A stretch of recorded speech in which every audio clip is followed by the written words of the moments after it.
Welcome everyone to ESPN on ABC College Football, presented by Kay Jewelers. This afternoon from Floyd Casey Stadium in Waco, Texas, the top 25 matchup as number 22 Texas and number 17 Baylor conclude their regular seasons. Mack Brown and the Texas Longhorns arrive in Waco at 7-4.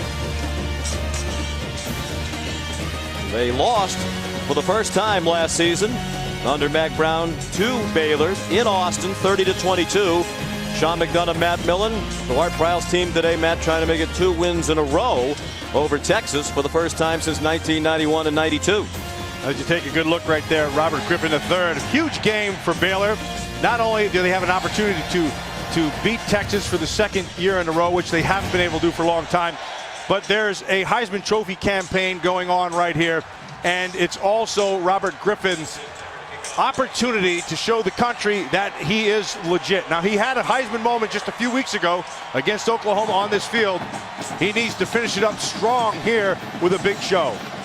It'll be more difficult for him today than it has been against some other opponents. Texas brings the best defense in the Big 12 to Waco. Texas won the toss and deferred. They'll get that defense on the field first. Justin Tucker will kick off for the Longhorns to Levi Norwood and Antoine Goodley. Floyd Casey Stadium filled to capacity, about 50,000 on hand on a warm and overcast day with off and on light drizzle. And it's Goodley with an outstanding return. The kicker Tucker helped bring him down at the 41-yard line with help from A.J. White. 41-yard return for Goodley. And excellent field position with which to begin for the Baylor Bears, one of the best offensive teams in the country. Averaging 576 yards of offense per game. Only Houston has been more prolific. The Bears, the only team in the country averaging more than 300 yards passing and 200 yards rushing per game, led by Robert Griffin III. Fourth-year junior. Could be his final game in this stadium for Baylor. Terrence Ganaway is the running back. Griffin faked it to him and throws incomplete. Intended for Kendall Wright. And Quandre Diggs, the true freshman, had the coverage for the Longhorns. Now, Sean, a lot of people talk about Baylor. They talk about Robert Griffin III, but Ganaway is an outstanding rusher, and he has help in those receivers. Right there, Kendall Wright's a big play receiver. Jared Salubi came in at running back. Griffin faked to him. Goes deep. Wright's behind the defense. Touchdown, Baylor!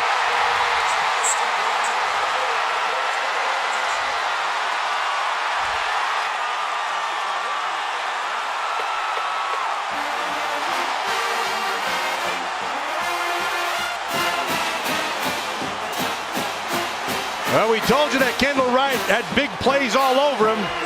And he does, Sean. Just running through the coverage. How you can lose a guy like that is beyond me. If you're trying to make an impression on Heisman Trophy voters, what a way to start. 59-yard touchdown pass on the second play from scrimmage. Robert Griffin III to Kendall Wright, 22 seconds into the game. 35th touchdown pass of the season for Griffin, now leading the Big 12 all by himself. You see these two? Looks like they're going to bracket the slot. And so what happens is Gideon is going to go inside, now he's going to come back outside. And right there, it's over. Because Kendall Wright just is a faster player than Blake Gideon. The key, of course, in the quarterback spot is where are your eyes when you move.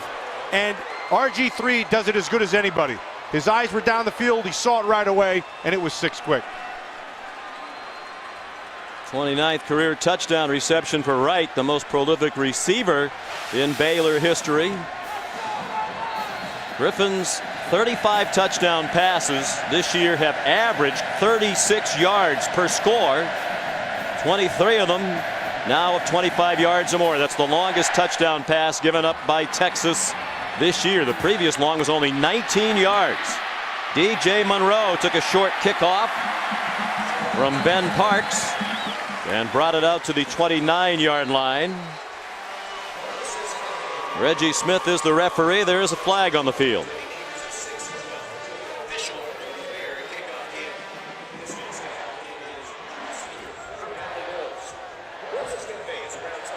offside. Kicking team, number 12. 5-yard penalty from the end of the run, first down. Darius Golston was offside for Baylor. We'll move the ball out to the 34-yard line. Texas offense led by Case McCoy. Much of the year, he and David Ash have shared playing time within game. For a while, Ash was the starter. Now McCoy is back. 3-1 as the starter this year. A little bit better game manager at this point than Ash, the true freshman. A little less turnover prone. And those are the biggest reasons why Mack Brown has McCoy in there to start. He hasn't thrown an interception this year. They have lots of injuries at running back, so Cody Johnson, ordinarily a fullback, gets the start as the featured back today. He runs straight ahead. He's carried only 29 times this year, most of them in short yardage and goal line situations. Where they're without Fozzie Whitaker for the season, out with an injured knee, suffered in November at Missouri. Malcolm Brown and Joe Bergeron, two very talented true freshman running backs, also nursing injuries. Johnson again comes up about 3 yards short of a first down. Bergeron didn't even make the trip with a hamstring. Malcolm Brown is here in uniform, did warm up. He's troubled by a right knee and turf toe. Remains to be seen if he can give it a go. There's Whitaker, lost for the rest of his career at Texas after knee surgery. But Sean, they're in 3rd and under 5, and that's where they wanted to be for this offense. 3rd down and 3. Out of the gun, Case McCoy on target. First down, Mike Davis made a couple of defenders miss and got across midfield before Sam Hall, the starting strong safety, got him down. Gain of 12 and a first down for Texas. If you look at the balance sheet for this Texas offense, here's what you have. You have a solid offensive line. Good, not great. You don't have a lot of big play people. They're out. You have a quarterback who sees the field quick and gets rid of the ball fast. So the short passing game is a big part of what they do. Therefore, they have to be able to win on 1st and 2nd downs to be able to get in 3rd and short so they can manage it. 108 now career pass attempts without an interception by Case McCoy, the most to start a career by a Texas quarterback.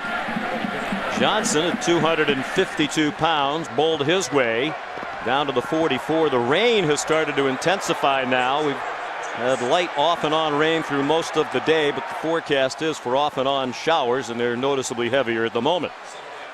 So this offense is antithetical completely to what happens with this Baylor team. Baylor lives on big plays. This Texas offense does not have a lot of big plays in it. They try to grind it out, keep the offense on the field. McCoy throws again, caught by Marquise Goodwin, ordinarily number 84. He's wearing Fozzie Whitaker's number 2. A tribute to his teammate who's lost for the season with a knee injury. Gain of 5. Marquise Goodwin is one of the players that has big plays in him. The other guy who has a lot of big plays in him is number 26, DJ Monroe. He's got big time speed. Again, here we are, 3rd and short. This is what they need, Sean.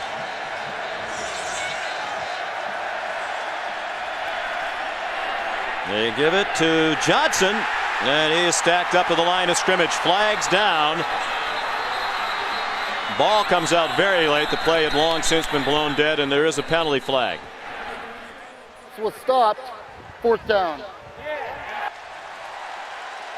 Mack Brown thinks it was against the Baylor Bears.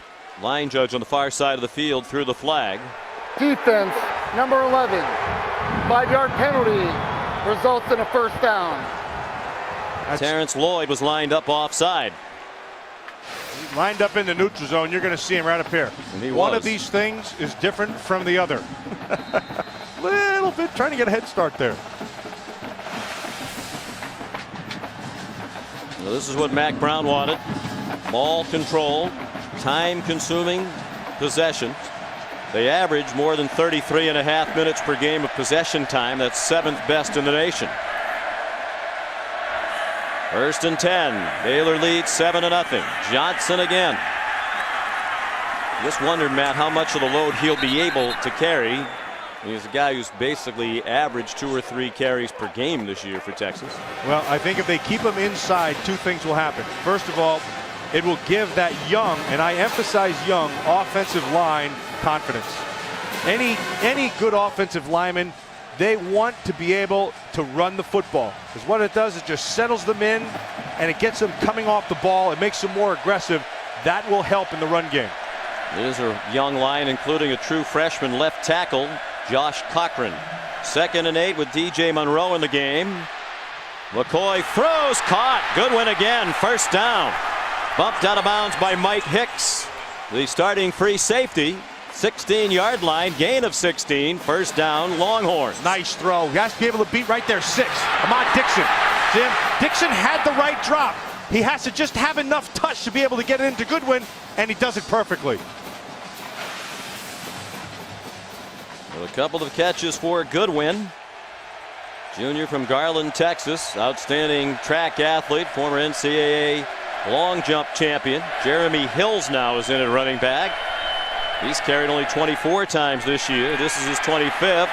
And no gain, and a flag thrown into the pile.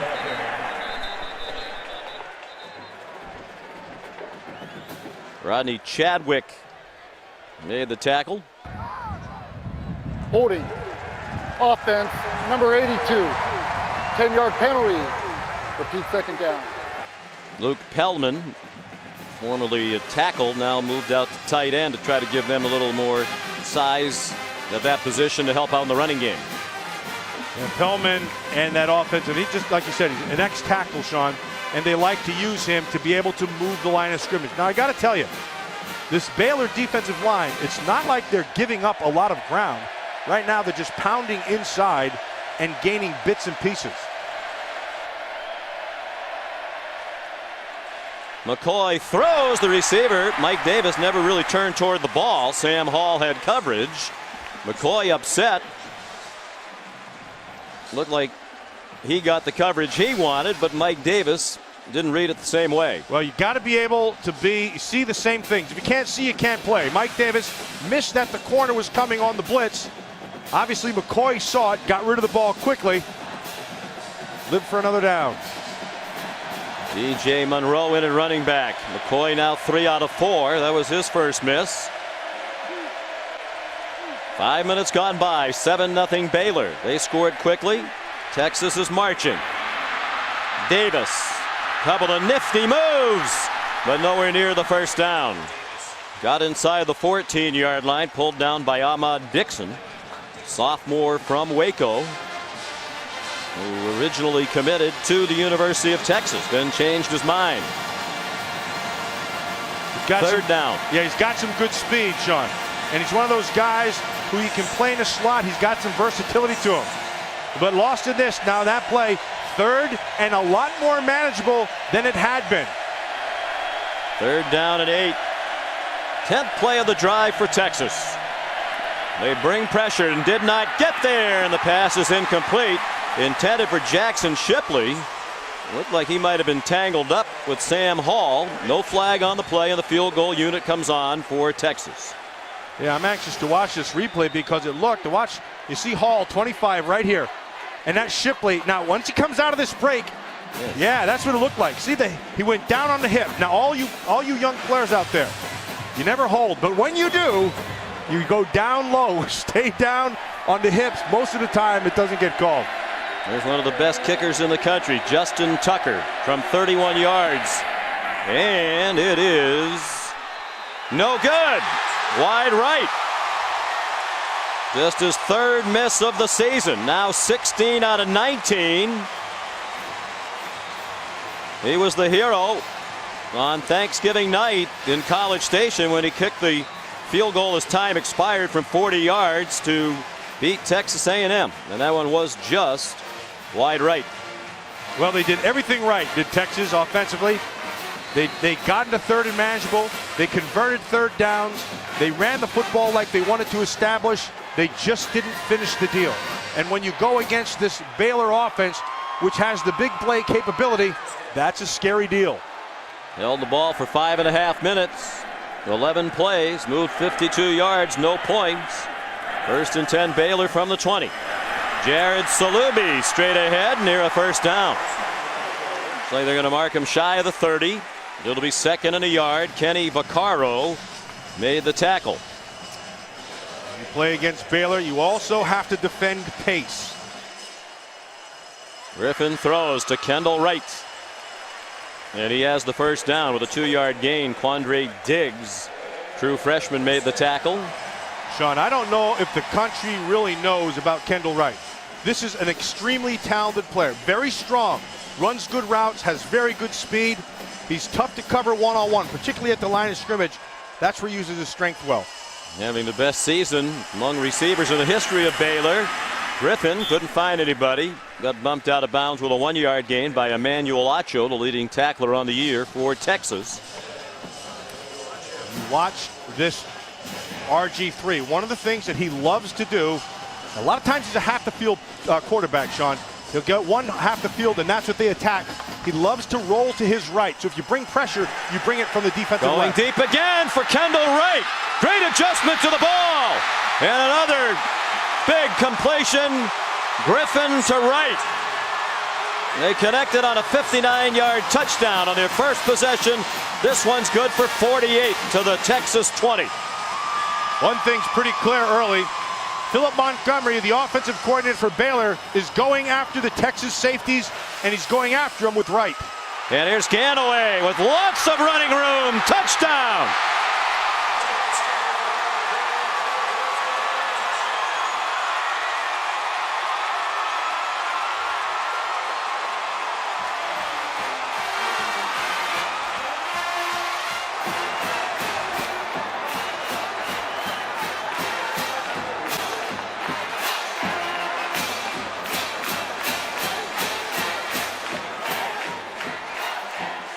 And we welcome those of you who just watched Southern Mississippi defeat Houston in the Conference USA Championship game here in Waco.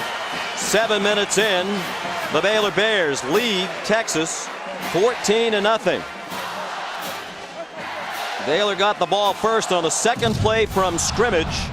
Scored on a long touchdown pass, 59 yards. Robert Griffin III to Kendall Wright.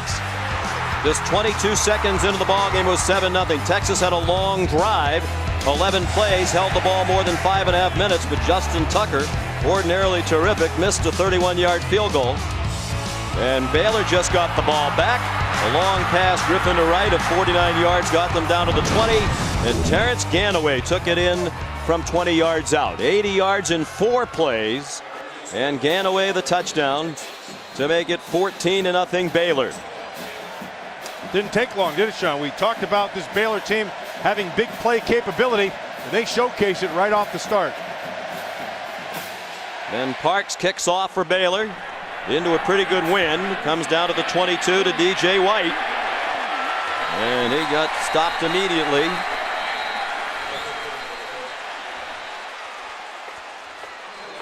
And we welcome you to Waco. Floyd Casey Stadium sold out. Delighted to have you with us. Sean McDonough along with Matt Millen will be joined shortly by Samantha Steele. Big game here. Baylor trying to win its 9th game of the season. That would be a first since 1986. Trying to beat Texas back-to-back years for the first time since 91 and 92. But certainly the subplot, and it's a major subplot, Robert Griffin III, legitimate Heisman Trophy contender, needs to have a big day on national TV. He's off to a fantastic start. Yeah, he's out to the start that he wanted to have. And you know, there's been a lot of talk about Robert Griffin III, just exactly what he is and what exactly does he bring to the dance. And what he brings is all kinds of talent. He can beat you with his arm. He can beat you with his legs. The thing that's so impressive about him is that when he does decide to run, he always looks down the field. His big plays come off the fact that he keeps his eyes down the field and can make all the throws. He is as exciting as any player in this country.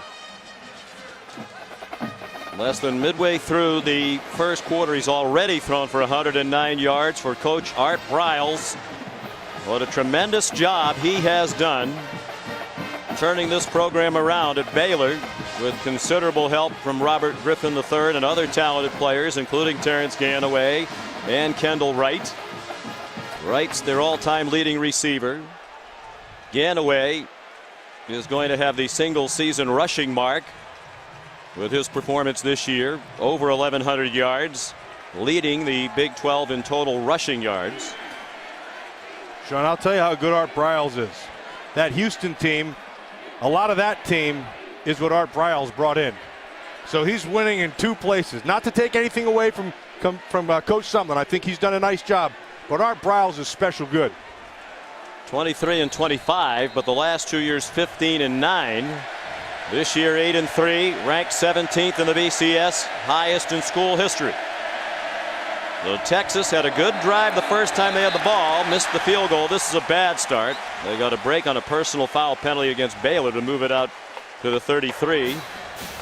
Full start. Offense, number 89. 5-yard penalty, first down. Barrett Matthews, as you saw, flinched at the right end of the line. So 1st and 15 for Texas. When the Texas offense is on the field, it's the Texas weakness against the Baylor weakness. Longhorns a mediocre offensive team, and Baylor statistically one of the worst defenses in the country. Here's Marquise Goodwin. Well, he got rolled up well out of bounds. At the 36-yard line, Ahmad Dixon made the tackle, and it'll be 2nd down and 7. You mentioned Ahmad Dixon. He was one of their top recruits that they brought in here, and one of the reasons was because he can really run. Now you're right, Sean. That could have been a penalty right there. I mean, he's almost all the way across the white sideline boundary into the team area. For those just joining us, significant injuries at running back for Texas. That's DJ Monroe out of bounds, 3 yards short of a first down. Popped out by Sam Hall. There is a flag on the play, and the preliminary indication it's against Texas. Holding. Offense, number 78. 10-yard penalty. Repeat, 2nd down.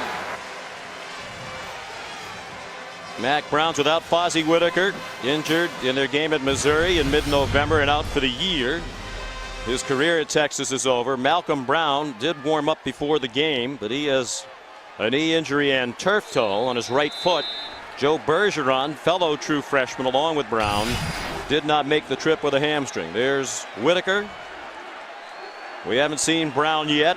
Cody Johnson, ordinarily a fullback, done the bulk of the ball carrying so far, with help from Jeremy Hills and DJ Monroe. So what Brian Harsin has been trying to do is to use those receivers on quick throws. Here's Case McCoy, threw a wobbler, broken up. Batted down by Joe Williams, sophomore from St. Louis, intended for Marquise Goodwin. One of those things, when you look at this Texas offense, that they put themselves in a little bit of a box, Sean, because they don't really push the ball down the field.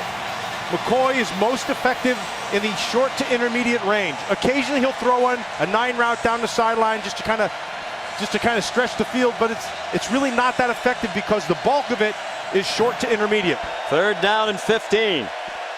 They're only 96th in the country in passing offense. They don't even try to throw it. And the run yields a first down and much more. Jeremy Hills, the junior from Houston, Texas, trying to fill the void with all those injuries. Just his 26th carry of the year, good for 20 yards. Nice call by Brian Harsin, the offensive coordinator. He just catches them off guard. It's 3rd down and long, so they get the rush up the field, and then they're able to get their secondary blockers into the linebackers and safeties. Nicely done.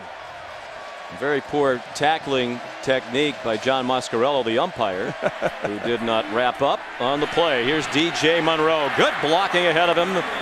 And he gets 8 on first down. Yanked down by Elliott Coffey, the middle linebacker. 5th-year senior playing in his final home game at Floyd Casey Stadium. What a good year he's had, Elliott Coffey.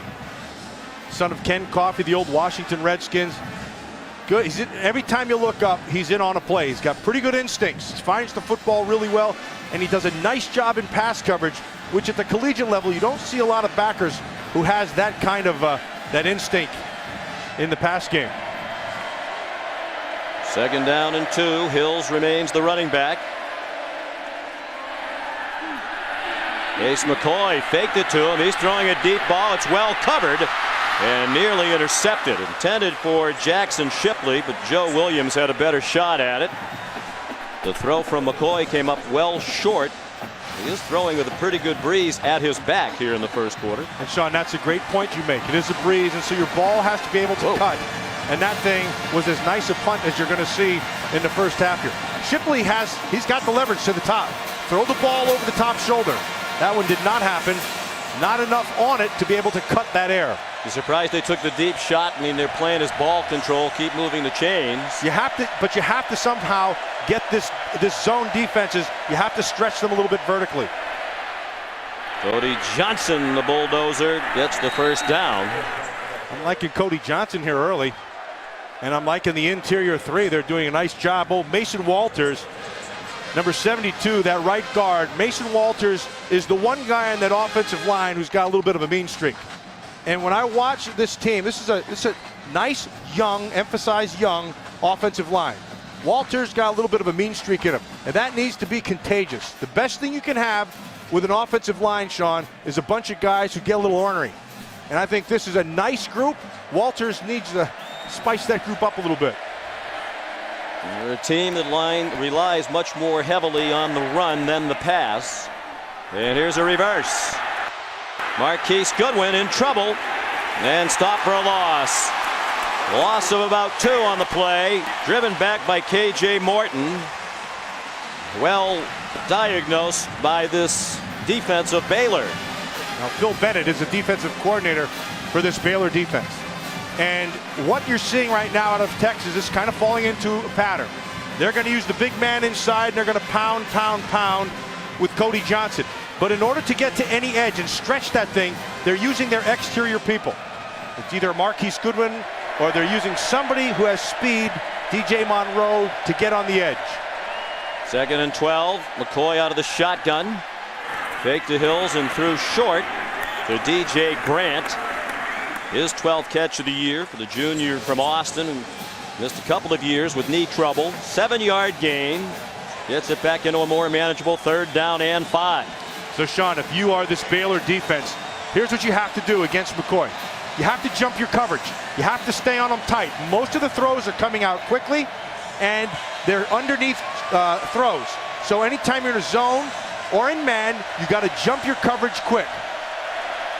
3 receivers to the right, and McCoy rolled in that direction. He tries to scramble and laterals for a first down. Risky play, but it paid off for Case McCoy, who pitched it to Jeremy Hills for an 8-yard gain. They're 4 out of 5 now on 3rd down. McCoy channels his inner Favre. That's what this reminds me of. Great awareness, just fantastic awareness. Not only there on the backside, but Jeremy Hills has to have the same amount of awareness. First Case is the younger brother of Texas legend Colt McCoy, now in the NFL with the Cleveland Browns. Another 11-play drive. That's how many they had the first time they had it. Monroe did well to cross the line of scrimmage, chased out by Mike Hicks, the junior safety, 2nd leading tackler, only 1 shy of Elliott Coffey for the team lead coming in. Now, if you're going to run inside and you're Cody Johnson, the one guy you have to get blocked inside is number 90, Nicholas Jean-Baptiste. He's a big, powerful man. Matt Brown has sent David Ash into the ball game now. He is more of a running threat at quarterback. On 2nd down and 8. Looked like they had a little trouble at the junction. Ash held on to it and got the first down. Rodney Chadwick stopped him. See where they're going to spot that thing. They might move it back. It was clearly beyond the yellow line originally. Now it looks like they're going to spot it just short of the first down. Yeah, that side judge, he stuck his foot down there and gave the mark, and it was short. No, it's 3rd down and less than a yard. 2.5 minutes to go, first quarter. True to form, 2 quick strikes by Baylor, 2 long drives by Texas. Johnson bowling his way down near the 5-yard line. He took Sam Hall and Mike Hicks, those excellent safeties, for a 12-yard ride. Watch the feet. That's the key. Great feet in the hole right there. Cody Johnson has the power. You know he's going to do that. But what you don't expect is right here, the decision. Nah, that was nice. Had Coffey He cleared it, bounced to the left. Texas 4 out of 4 on third down on this run-heavy drive. Even without 3 of their top running backs, they're moving the ball on the ground. Johnson's moving the pile to the 3-yard line. And he's likely to keep carrying. He has 35 career rushing touchdowns. When they get down there close, they give it to him. They give it to him, which means they also give it to the O-line. Nicely done in there by Espinoza, the center. Walters inside, just getting a big push. And then here comes the battering ram behind him. Here comes David Ash, the true freshman quarterback, back in. 2nd and goal from the 3. Ash down to the 2, tackled by Rodney Chadwick again, the junior from Carthage, Texas. This is a Baylor defense ranked 114th in the country in total defense, only 6th in the country worse than that. They're 111 in scoring defense, 37 points per game, but Phil Bennett says lately, when we've needed some big stops, we've come up with them.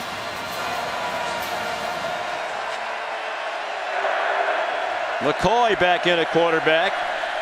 Jamison Berryhill, the fullback, in front of Cody Johnson. Power backfield for Texas.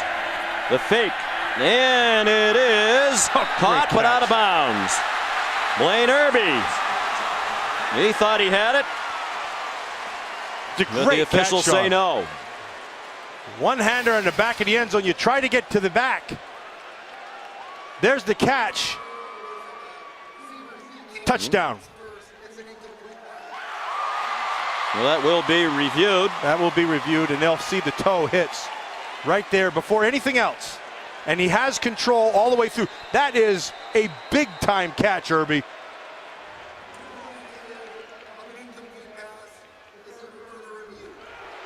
Jack McDonald is the replay official. We'll tell you what he had to say when we come back to Waco, where Baylor leads Texas 14-0.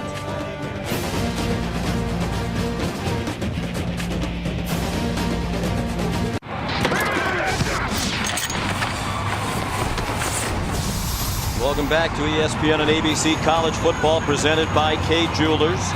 While we were away, the referee Reggie Smith announced upon the replay review it was a touchdown catch and a dandy by Blaine Irby, the senior from Camarillo, California's 3rd of the year. He's had one in each of the last 3 games, becoming much more of a factor late in the year for Mack Brown in Texas. And now the extra point up and good by Justin Tucker. Blaine Irby, who was out for almost 3 full calendar years after a devastating knee injury in 2008. They thought for a while that might be limb-threatening. The injury was so severe. He's back and a big factor for Texas.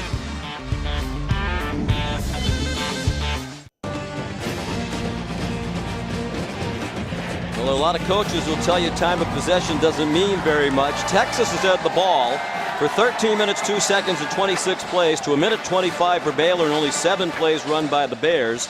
But Art Briles and Baylor lead 14-7. Texas defensively, they need to adjust their safety play. That's what they're attacking right now, the Baylor Bears. Good kickoff by Justin Tucker with the breeze. Levi Norwood decided to run it out. The son of the associate head coach of the Baylor Bears, Brian Norwood, brought it to the 22. Taken down by DeMarco Cobbs. And a timeout in Baylor, leading 14-7. The Baylor Bears a perfect 6-0 at home this season. 8-3 overall. Leading Texas 14-7. Texas Longhorn defense had given up only 2 touchdowns in the first quarter all year long. One to Oklahoma State, the other by Texas A&M. Robert Griffin III and his mates put 2 on the board already. Just 7 plays from scrimmage. Terrence Ganaway. First 2 men couldn't get him down. Finally, it took 3 Longhorns to do the job. Very near the first down yardage at the 33-yard line. Quandre Diggs with help from Christian Scott and Emmanuel Acho. Terrence Ganaway, Sean, 240 pounds. You better bring your big boy pads when it comes time to tackle him. Griffin, the third, pressured and throws it away. You wonder how sore Ganaway will be today. Last week, in their win against Texas Tech at the Dallas Cowboys Stadium, Ganaway carried 42 times, a school record for 246 yards.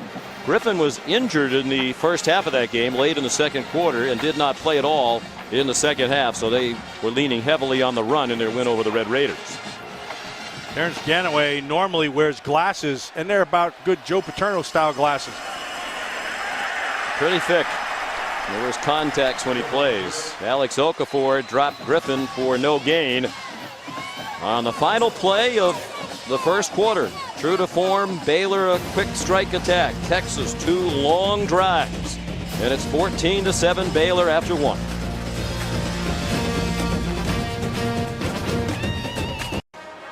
Baylor leads 14-7 to win today, and in a bowl game would give them 10 wins, matching the most they've ever had in a season.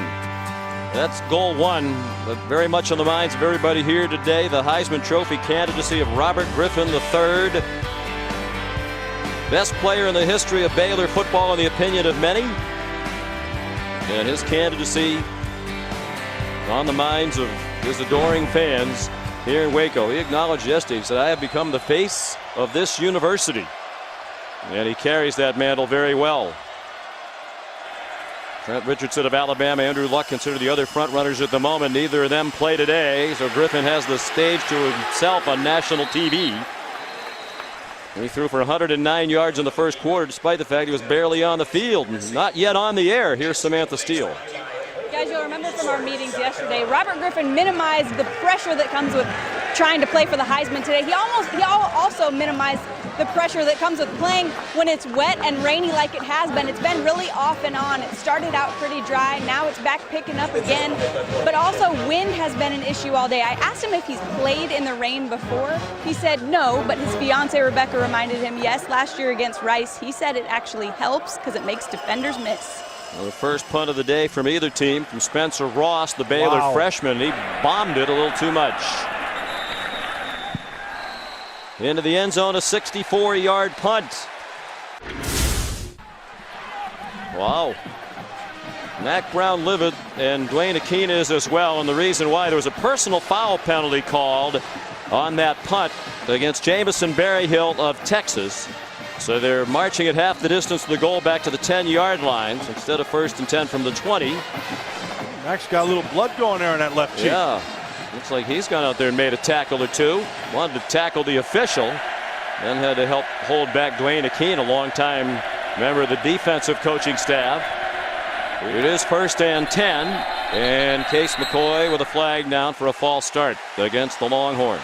Their third one. Prior to the snap, false start. Offense, number 19. 5-yard penalty, first down. Lane Irby guilty of the penalty. Well, the team that sometimes struggles to move the football, you can't afford to inflict these kind of wounds to yourself.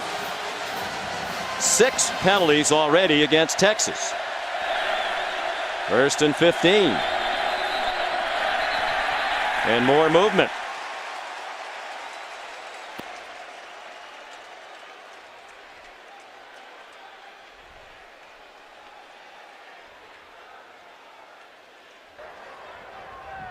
Offside. Defense, number 18.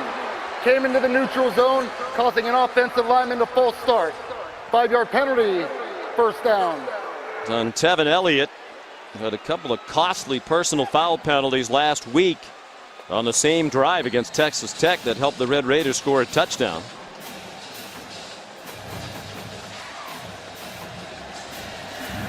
So it's back to 1st and 10 after all these flags. Baylor penalized 4 times now. Cody Johnson is the running back. Play action pass for McCoy and nowhere to throw it. And he's just going to throw it away. They sent everybody deep. Didn't have an option short or intermediate. As a 2-receiver route, Sean, they went max protection. And because of that, they had a lot of time. But the stutter by Shipley, it didn't do anything. They just waited on him. And then on the backside, the same thing. Marquise Goodwin, who has legitimate speed, that would have been your best shot. But Dixon takes care of it with a punctuation hit on McCoy. I wonder if Jackson Shipley's full speed. He missed 3 games with a knee injury. Returned last week at A&M. 2nd and 10. McCoy off his back foot, has a receiver. First down, Mike Davis. And the ball looked like it was coming out. So in came Ahmad Dixon, but it's Texas ball and an 11-yard gain, first down.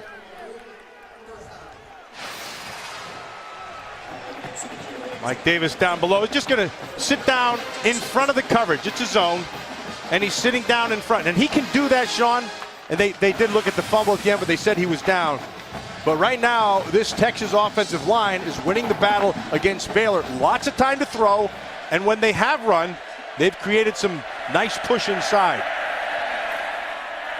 They go back to the run with Jeremy Hills, and he slides out to the 27-yard line for a gain of 6. K'Ron Johnson made the tackle for Baylor. 13.5 to go first half, 14-7. Baylor leading Texas.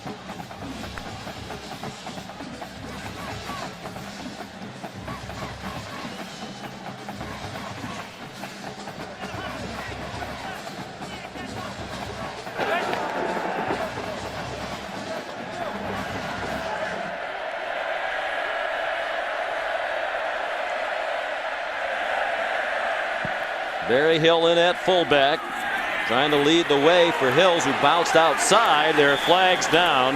The crowd roared as well. They thought it was a pretty obvious holding penalty against Texas, likely on the right tackle, Trey Hopkins.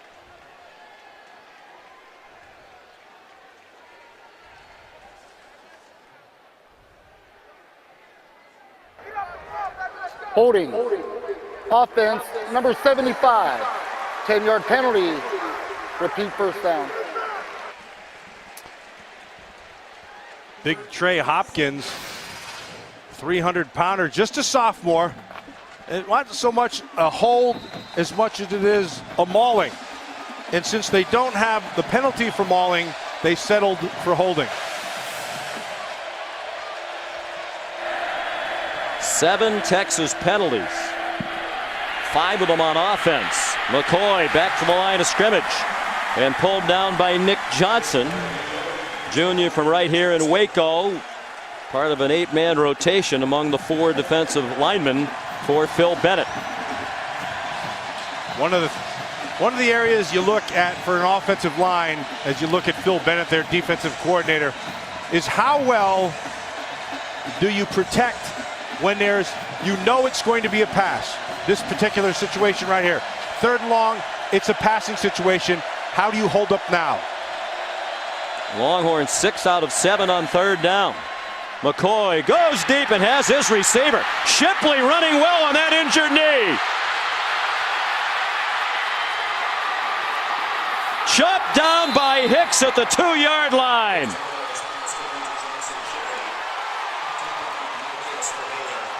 Sean, we said the gauge for the offensive line in passing situations. How do you perform? Here's your answer. It's a thing of beauty. And then Shipley, really well done, gets to the top of this route, back inside, finds the hole, and then I want you to watch the effort defensively.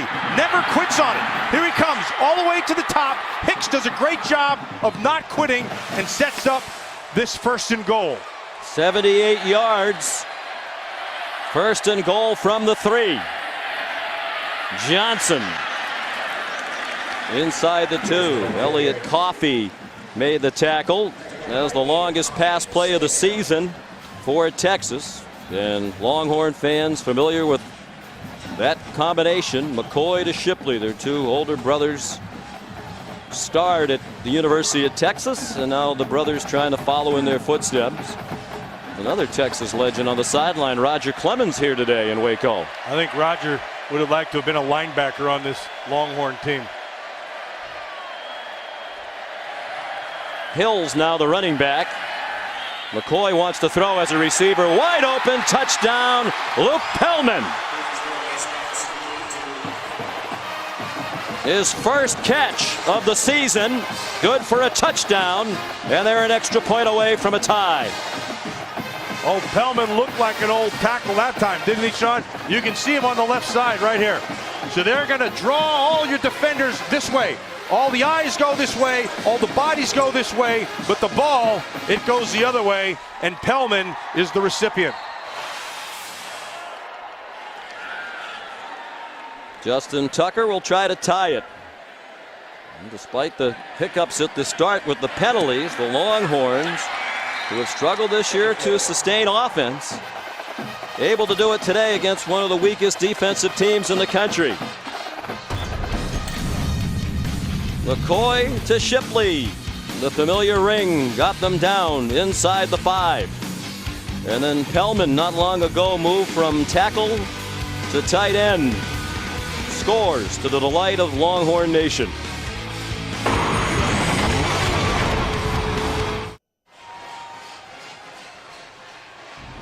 Back in rainy Waco. Time to take a look at our Pacific Life game summary. Texas and Baylor tied at 14. Texas with 239 yards already. 3 long scoring drives. 2 resulted in a touchdown. 1 in a short missed field goal. The key's been their third down conversions to keep those drives alive. 7 out of 8. They've dominated the time of possession. That third down conversion, Sean, you are dead on. That is a huge deal for Texas, and they need to continue it this game. Justin Tucker kicks off. Senior from Austin. Down to Antoine Goodley. And he's pulled down at the 24-yard line by Steve Edmond. Here's today's Aflac. Trivia question. One is the highest of Baylor players ever finished in Heisman Trophy voting. Of course, topical with all the focus on Robert Griffin III. Likely to be at least on his way to New York for the Heisman Trophy Awards ceremony. Hoping to enhance his candidacy today. Most believe he's in a battle with Andrew Luck of Stanford and Trent Richardson of Alabama, neither of whom play this weekend. Terrence Ganaway on 1st and 10, ahead for 4. Keyston Randall made the tackle. Robert Griffin III told us yesterday he avoids the hype by just focusing on the task at hand at every moment. Every play in practice, every play in the game. Under duress here, got it off, caught by Lanier Sampson. He is a first down. And exchange pleasantries with Adrian Phillips. First down, Baylor out to the 38-yard line. When we talk about escapability, just to be able to continue the play and just continue it and then make a play after you're able to continue it. That's what he does so well.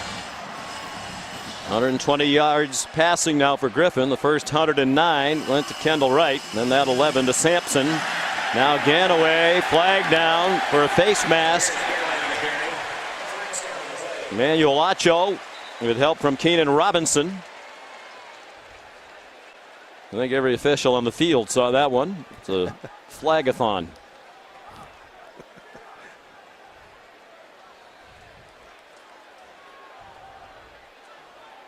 You might say it was flagrant. I'm glad you said it. Personal actually. foul. Face mask. Defense number 2. 15-yard penalty. Automatic first down. Well, they called it on Robinson, but it was clearly Acho, and you saw Acho pointing at himself, and that was my bad. One of the leaders of this Texas defense that has been outstanding this year, leading the Big 12 in total defense, 75 yards per game, better than any other defense in the conference. Griffin got smushed as he threw, and it's incomplete. I'm surprised on that smushing that they didn't throw a flag, because he went up in his face, and that was Calvin Howell in the little smushage. Watch how he jumps up, grabs him around the neck, and gets up high around the head. I'm surprised they didn't call it, Sean. Adrian Phillips broke it up in the back end. Quick tempo for Griffin. He says that's how we're going to beat this excellent defense, but they were ready to go. And Calvin Howell made the play. Was a gain for Griffin just across the line of scrimmage to the 41-yard line. It'll be 3rd down and 9. Well covered down the field. And here's the other thing that impresses me about Griffin, his toughness. And he gets that throw off. Incomplete. Crowd wanted a flag. Art Briles wanted one too. He's out on the field hollering at the official in the secondary. But there is no flag as the rain comes down heavier now. Carrington Bindum actually falls and then he trips. They just that's a good non-call by the officials.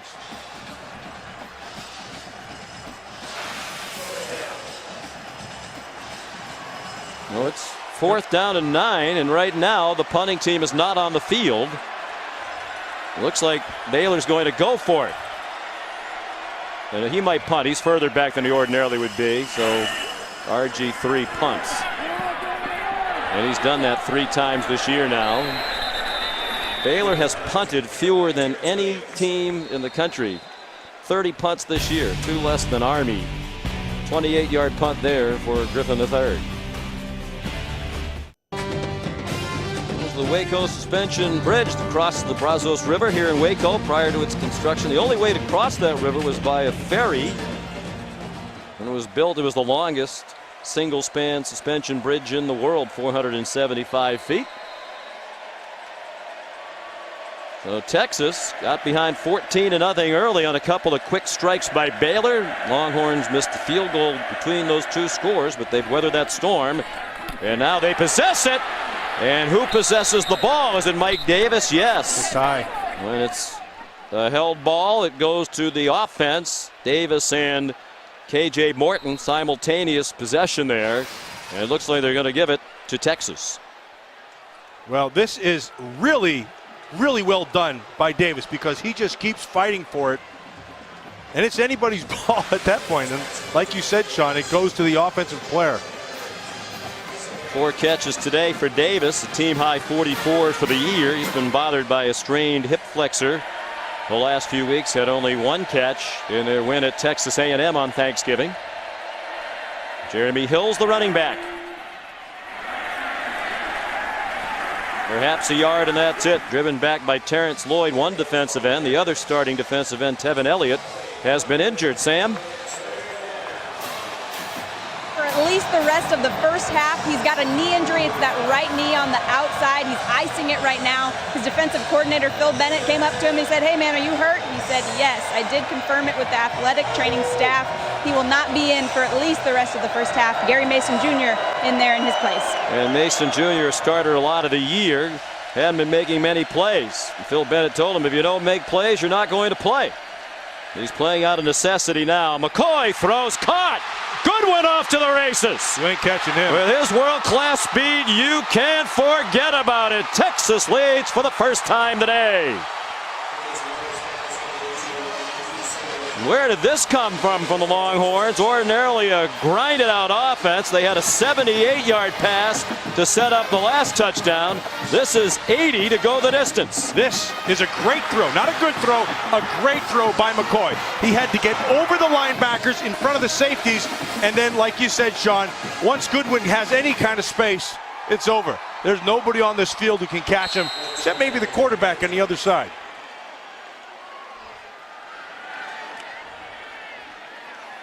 Case McCoy hadn't thrown for more than 200 yards all year. As you see, he's 232. Midway through the second quarter, the extra point up and good by Justin Tucker. What a turn of events here in Waco. From 14-0 down to 7-up for McCoy and the Longhorns.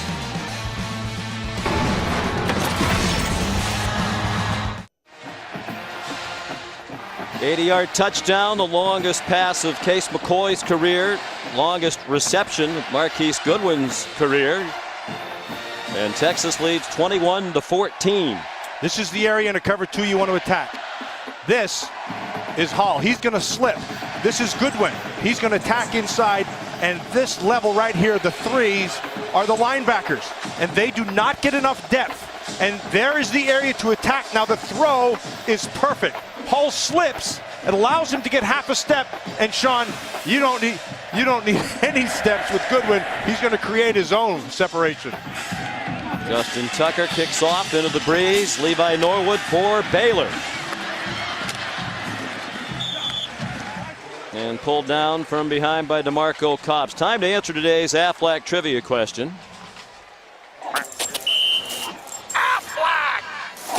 The highest a Baylor player has ever finished in Heisman Trophy voting. I had absolutely no idea. I'm with you. The only guys I can think of it is later is, and maybe Walter Abercrombie at the time.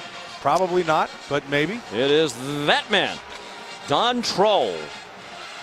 Southwest Conference MVP back in 1963. Finished 4th in the balloting. Roger Staubach of Navy won it that year. Here's some trickery. The toss to Kendall Wright. Gets away from Gideon, who's had a bad tackling day. And it's a big gainer for Baylor to the 41-yard line. 29 yards on the run by Kendall Wright. And you wonder if there's something wrong with Gideon. He just doesn't want to wrap anybody up, it seems. Well, what was wrong was he gave Wright a two-way go. And as a safety, what you have to do is take something away and then defend the other thing. So you've got to get position. It's about angles. He didn't have them. Ganaway for a couple. On Ganaway's 20-yard touchdown run, Gideon didn't try to wrap him up at around the 2-yard line. And then the way he went after right there, you wonder if he has some sort of shoulder injury. Sean, I'm going to tell you, one of the hardest things in all of football to do as a safety is when you have to drop down on a moving guy and he has a two-way go on you. Here it comes again. Ganaway. That time Gideon did try to wrap him and got some help on the tackle from Keenan Robinson. So here comes the big play. Baylor attack trying to tie the game. Here comes Ganaway out the side. Now you can see Gideon. He's got to see, in that time he squared him up because he had two defenders squeezing him. He became the lane player. Texas had too many men on the field. I believe they tried to call the timeout, but there's a flag probably for illegal substitution. Illegal substitution, defense, number 99. 5-yard penalty, first down. Now if you're home and you're wondering why it's illegal substitution, Art Briles, they did not substitute. And if the offense doesn't substitute, then it's completely incumbent upon the defense to get on and off before the snap.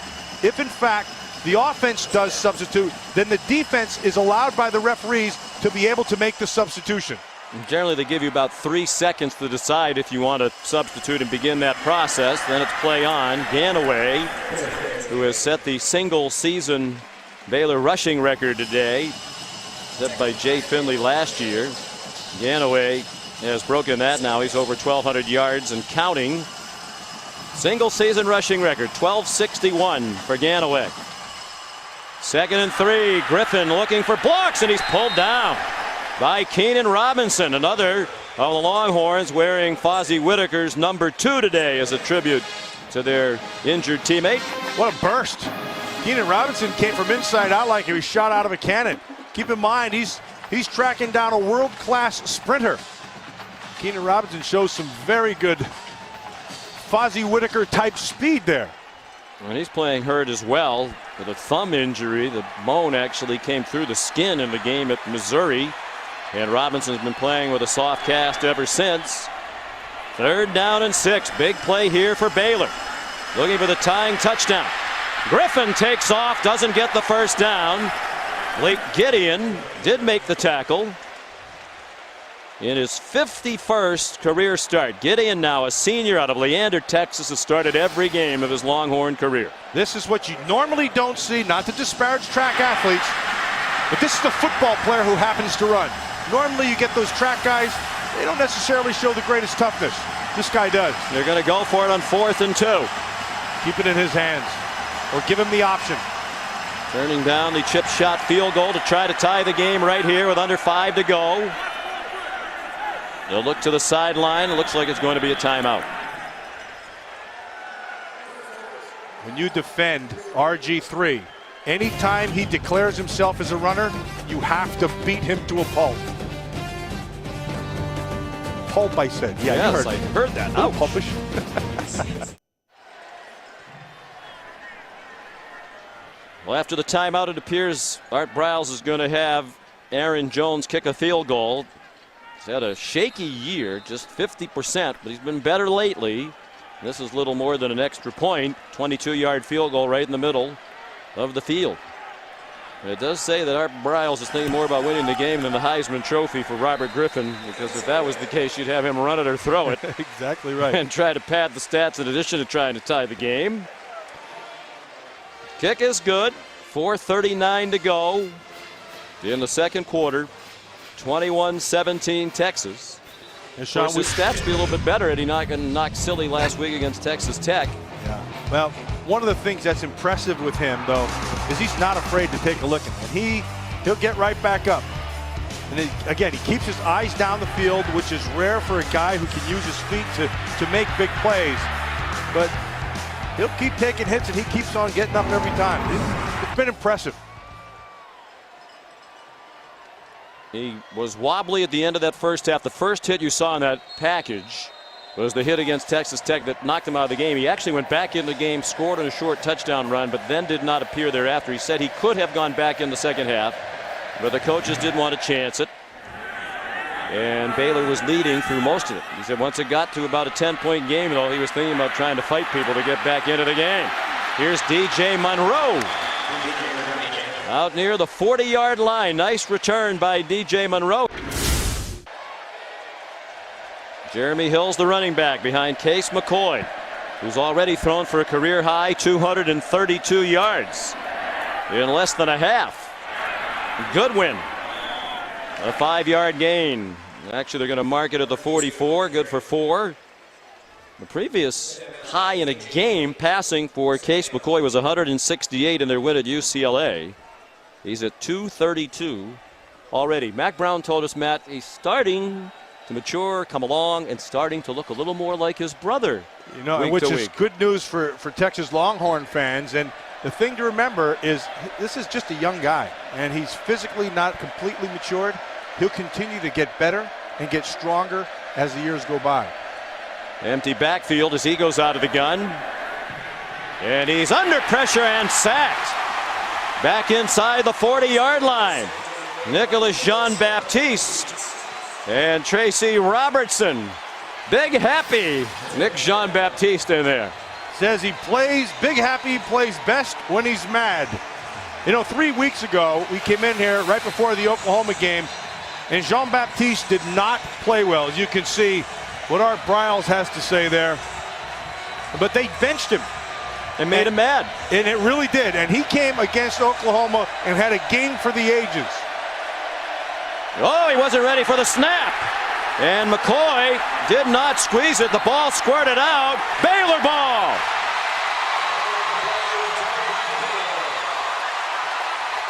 Dominic Espinoza snapped it and startled McCoy. And a takeaway for Phil Bennett's defense with help and plenty of it from the Horns.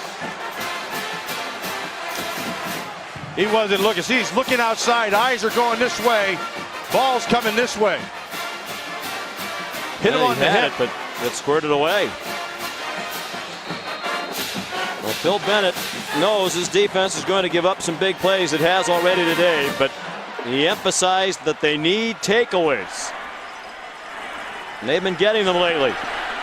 Griffin throws, caught. Wobbly throw on the rollout. Kendall Wright the catch. Texas came into the ballgame dead even for the year in turnover margin, but much better than a year ago when they had their only losing season under Mac Brown at 5-7. And -7 last year. Danaway 4-2 to the 21. If I were playing against Robert Griffin III and I was going to bring pressure, Sean, I would bring it off my defensive left side. He likes to escape to his right. Not that he can't throw to his left, but he's more comfortable doing to the right side. He faked again away and went ahead for 2 to the 19-yard line, tackled by Alex Okafor, who's played like an all-conference player the last 4 or 5 weeks. It'll be 3rd down and 7. Big down for the Texas Longhorn defense to be able to take over and change a possession and hold them to at least a field goal here would be a monster. Manny Diaz done an excellent job in his first year as defensive coordinator in Austin. Out of the gun, Griffin flush to his right, throws, intercepted. by Blake Gideon. First interception thrown at home this season by Robert Griffin III. And ironically, he rolls to his right. And he has what he wants in the back of the end zone, but this is just a poor throw. He doesn't get it down the field where he wants to. Here comes the pressure, bails to his right, which is what he likes to do. Throwing on the run, Gideon cuts it off. He had right sliding, but Gideon makes the play. His second interception of the year, just the sixth thrown this year by Robert Griffin III, the first at home in 216 pass attempts at Floyd Casey Stadium. So they exchange turnovers, these two teams. Here's Jeremy Hills, tackled by Elliott Coffey, who was trying to rip it away. The time now a big factor. Minute 50 in the half, and the clock is running, and all three timeouts left for McCoy and the Horns. I'll show you a little something. Whenever these teams start to go to the hurry up, one of the things that the ball carrier, whoever ends up with the ball, they hand it to the official. So they're not having to chase the football. They can spot it quick. Therefore, it speeds up the pace that they can go by. See how Texas plays it ordinarily pretty close to the vest, but they've been a little more wide open today, and that ball was almost intercepted. They were trying to set up a screen to Hills, and Rodney Chadwick appeared to see that coming. He came charging into the play. Yeah, he read it right away. Chadwick is in man coverage, and so he jumped his coverage. As soon as he saw the defenders, the offensive linemen start to come out, he hit his coverage. Well done. 3rd and 4, Texas. Horns at their own 26-yard line.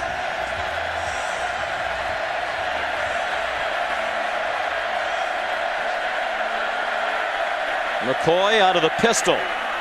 Throws, intercepted. KJ Morton out of bounds at the 2-yard line.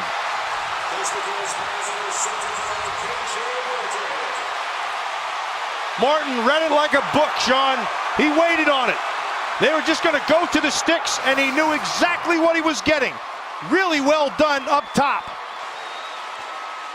Watch, eyes are back inside. Right there, he knows exactly what it is, and it's a break on the ball as it's being thrown. Extremely well played.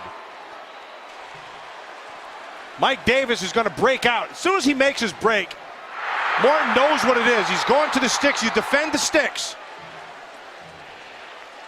3rd interception of the year for the sophomore from Warner Robins, Georgia, KJ Morton. Phil Bennett said, we give up some big plays, we need to get takeaways. They have. 2 in the last 2 possessions for Texas. First interception thrown by Case McCoy in his career. Now for the lead. It is Ganaway, stopped short of the goal line. Ashton Dorsey made the tackle. Just inside the 2. McCoy had not thrown an interception. That was his 125th career pass before an interception. Here's Griffin, touchdown!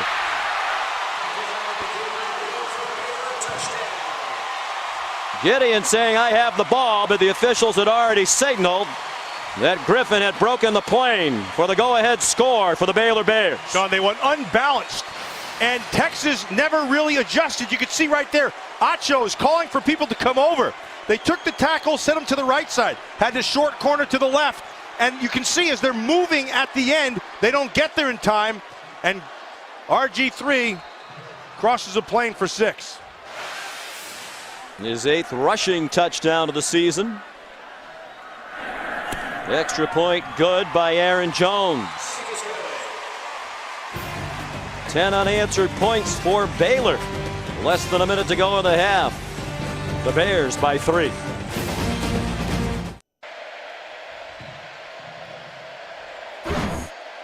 Tonight at 8 Eastern on ESPN, a conference title and a berth in the Discover Orange Bowl are on the line as Virginia Tech looks to avenge its only loss of the season when the Hokies take on Clemson. The Dr. Pepper ACC Championship game, part of Dr. Pepper Championship Week on ESPN tonight at 8 Eastern. You can also watch on ESPN3.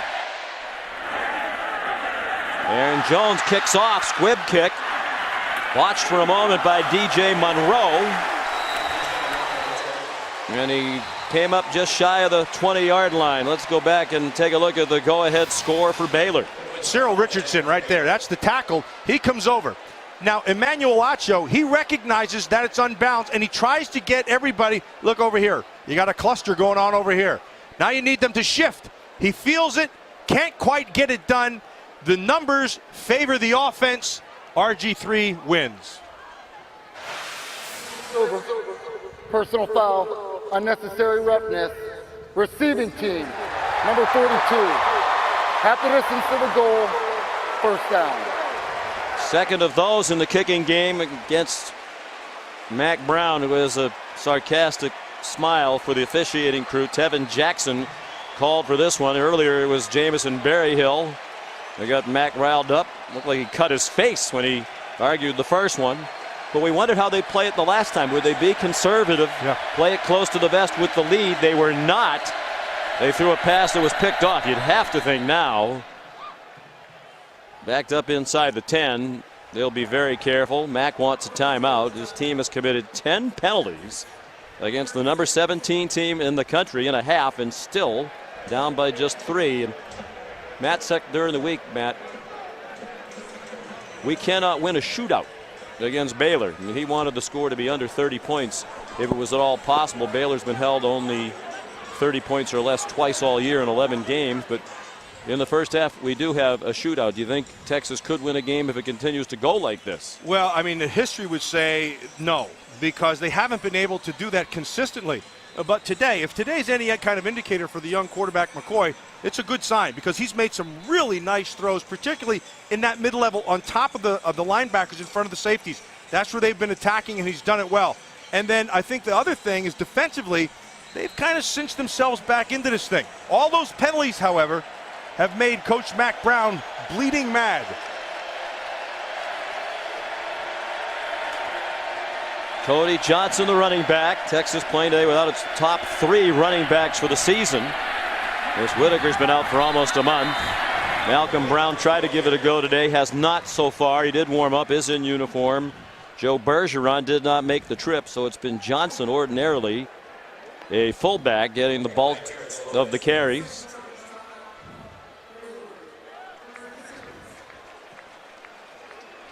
Baylor's calling timeout. The problem for them is they can stop it only once more. They're not likely to get it back unless Texas turns it over. And here's a look at today's quarterback comparison. McCoy in and out of the lineup. Griffin, the Heisman Trophy candidate, but McCoy's had the better of it today. Yeah, he's played well. He's made good decisions. Now, he does not bring to the table what Robert Griffin III does. I mean, let's make that perfectly clear. However, having said that, each game is its own separate fingerprint, and you have your opportunity to be able to define what it is that you are. Today, he's defined himself early as playing extremely well. Raining harder than it has all day right now. All security critically important for Johnson. He rumbles for a first down. A.J. Morton chopped him down. 11-yard run. I think Cody Johnson has showed himself very well here, and he's the type of runner, as we watch this clock tick down, if they can maintain this as this game goes on, he will get better, because he's a big, powerful man, and that offensive line has done a nice job of coming off the ball. Generally, when you see that happen early in games, at the end of games, they start wearing out the defense. What they lose, obviously, is he's not really a home run threat. No, he's not. And that's why they've been using Marquise Goodwin at times and DJ Monroe at times to try to get that speed for big plays. Very entertaining first half between these two longtime rivals, separated by only 90 miles. Robert Griffin III, 161 yards passing. Most of that very early. Threw a touchdown, threw an interception, his first at home this year. And Ben Parks will kick off for Baylor. Breeze at his back. Quandre Diggs and DJ Monroe back deep. The kick gets help from the wind, and it's muffed Goes through the back of the end zone after he went through the hands of DJ Monroe. Here's a look at our Pacific Life game summary. Robert Griffin III came out firing. They scored 2 very quick touchdowns on their first 2 possessions, including a 59-yard pass to Kendall Wright. Griffin has run one in today, but he's rushed for just 9 yards. And Case McCoy, a career day. His career high was 168 yards for a game against UCLA. He had 232 in the half and 3 touchdowns. He had 2 long passes of 78 yards and 80 yards. The 80-yarder to Marquise Goodwin went for a touchdown. Case McCoy, the toss to DJ Monroe. One man to beat. And he couldn't get away from Ahmad Dixon. But it's a huge gain, and all of a sudden the Horns have become a big play offense today. That's good for 51 yards. Well, you heard head coach Mack Brown say we lost the momentum at the half when he was talking to Samantha Steele at the half. This is the way you get it back. It's not with the big power inside of Cody Johnson. It's DJ Monroe's speed to the edge.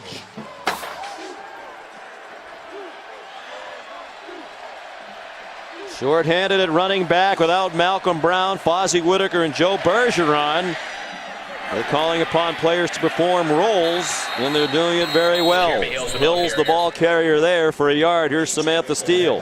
Yeah, I got the chance to catch up with Art Briles. Started pouring as soon as we started talking. He said if it keeps up like this, we will run the ball more. Defensively, Tevin Elliott is out for the rest of the game. And I asked him on offense if they would continue to pick on those safeties even after Blake Gideon got the pick. He said, yes, we will.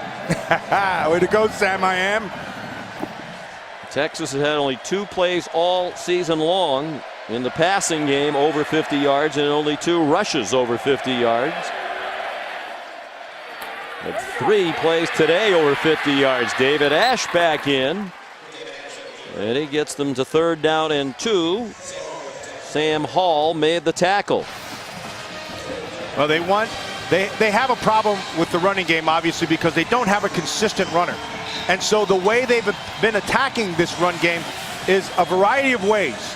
One of them is Ash. It gives them an option when he can ride that thing and make a read. You make the defense make the decision, and then you do the opposite. And they brought Brian Harsin in to be the offensive coordinator to bring some creativity, and he's done that.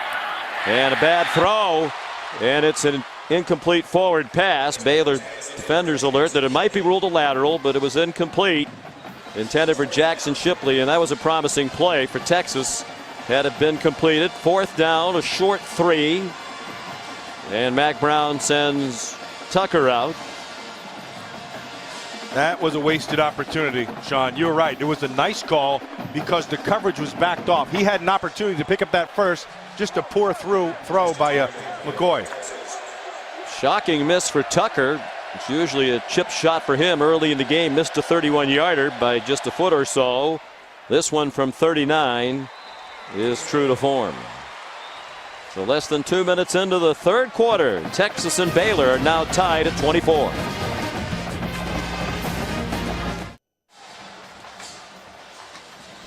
Sean McDonough, Matt Millen, Samantha Steele back in Waco, Texas. Some young fans enjoying use of the practice field adjacent to Floyd Casey Stadium. Many of them wondering where these 2 teams will go bowling. You can get ready for the bowl season with the ESPN Bowl Bound app featuring video news, analysis, and the latest BCS standings and weekly projections. ESPN's Bowl Bound app free on iPhone and Android. Text BOWL to 43776 to download. Justin Tucker's kickoff downloaded to Levi Norwood, and he gets driven back. Outstanding tackle by Jordan Hicks. Here comes Baylor on offense for the first time here in the 2nd half. Quiet half for RG3. 161 yards is a pretty good number, but it wasn't on the field much with that big edge and time of possession for Texas. That's what Texas wanted to do. They wanted to keep him on the sideline. That's part of good defense. And then when they had an opportunity to be able, when he declares himself as a runner, you got to whack him. And they did that. Haven't won 9 games in a season since '86. Today would be their 9th. The school record is 10 back in 1980, set by Grant Taft's Southwest Conference championship team. A win today and in a bowl game, they'd match the school record. Shovel pass. Terrence Ganaway dragging Keenan Robinson across the 30. And these two are kind of jockeying for position in the Big 12 Bowl pecking order. Right now, likely landing spots look to be the Insight Bowl in the Phoenix area, the Holiday Bowl perhaps, maybe the Alamo Bowl. Griffin throws a dart. Kendall Wright out to the 46-yard line. Again, Keenan Robinson there. 16-yard completion. High-low concept. Wright is going to get on top of one defender in front of the other.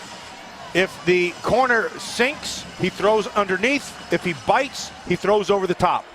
He reads it perfectly. Well-thrown ball and another first down. 6 catches for 166 yards and a score for Kendall Wright. Their all-time leading receiver. Now 295 career catches. Fake to Ganaway and another throw to the right. This time to Terrence Williams. He's to the 35 of Texas. And another first down. Blake Gideon made the tackle. 19 yards on the pickup. One of the things you notice with this Baylor offense is they'll just stay to one side the whole time. Half the field guy is what they want their quarterback to do and read. And he reads it well.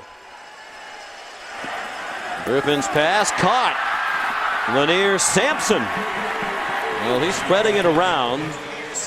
They have 3 receivers now with over 800 yards receiving for this season. They'd never had more than one 800-yard receiver in a single season in school history prior to this year, and they have 3 of them. And they have a big hole for Ganaway. Pulled down by Gideon. I like that, Sean. At the end of that play, that was man on man, and Gideon stepped to the plate. Remember, as a safety, your job is you can't let anybody get past you, and even if you get run over, you got to get them down. Gideon took on all 240 pounds. First and goal from the 1. Touchdown. Impressive drive by Baylor to recapture the lead. Successive gains of 16, 19, 19, and 15 got them to the 1, and then it was cashed in by Ganaway. If you're sitting at home and you're wondering why they don't match up man-to-man, the answer is Robert Griffin III.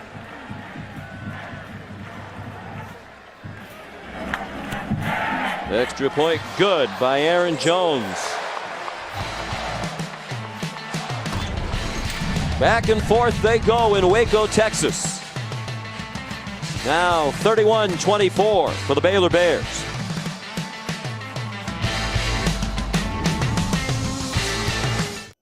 Well, located right here in Waco, the Texas Sports Hall of Fame nonprofit education museum, established to celebrate and preserve the sports history of this great state. I think Robert Griffin III will be featured there someday. It's right as you drive into the football building at Baylor University. Ben Parks kicks off. Each team has scored here in the third quarter. A field goal by Texas answered with a touchdown by Baylor. A.J. White brought the kickoff back. They have 3 players wearing number 2 today, including White, who usually does wear it. Here's the BCS standings. Brought to you by Allstate. There's a penalty, by the way, on Baylor for being offside on the kickoff. LSU, number 1 in the BCS standings. Most believe that even if they lose that game that they trailed Georgia right now in the SEC championship day, they'll still play Alabama for the national championship. But it'll be interesting if it happens to see what happens. And then to see what happens with Oklahoma State and Oklahoma if Oklahoma State has a dominating win, which is going to be tough. That's going to be a very good game. Tonight on ABC, Bedlam in Stillwater. Case McCoy after the play action fake. Dumped it off for Ryan Robertson. Out of bounds at the 49, 5-yard gain. He took down Phil Bennett, the birthday boy defensive coordinator for Art Briles. Art Briles and Phil Bennett are both celebrating their birthday today, and they were born on the exact same day, December 3rd, 1955. So happy birthday to Briles and Bennett. Bennett from East Texas, Briles from West Texas, and they met here in Central Texas at Baylor. DJ Monroe carries into Bear territory. So at the 47-yard line, it'll be 3rd and 1. I mean, what are the odds of that?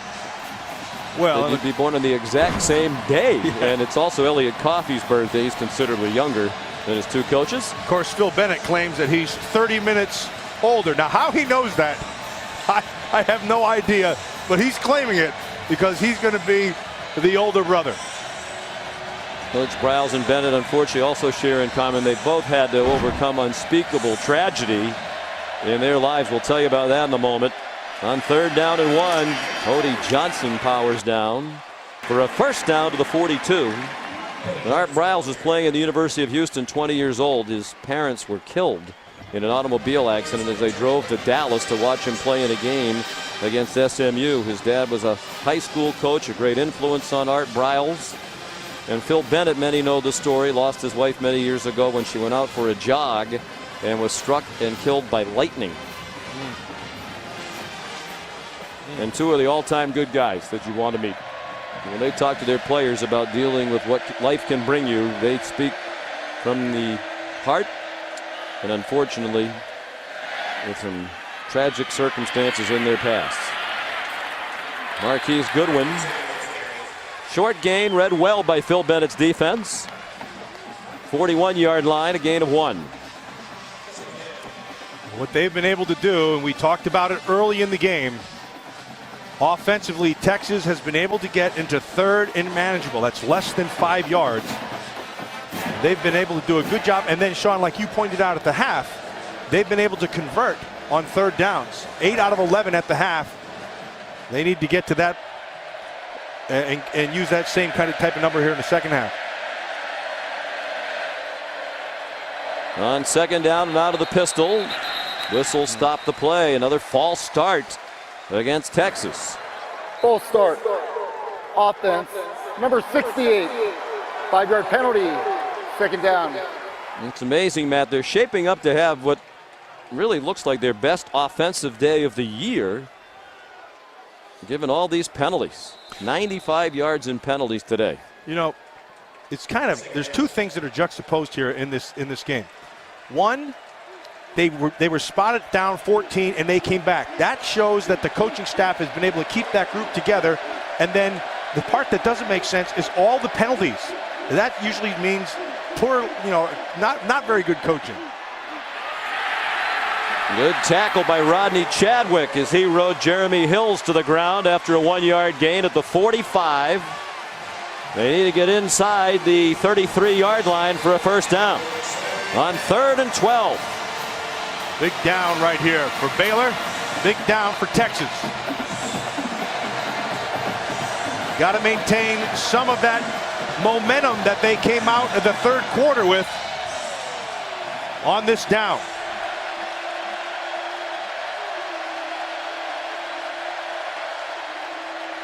Just a 3-man rush. McCoy throws, intercepted. Sam Hall picks up blockers. One blocker knocked down 2, including McCoy. And he's all the way down to the 10-yard line.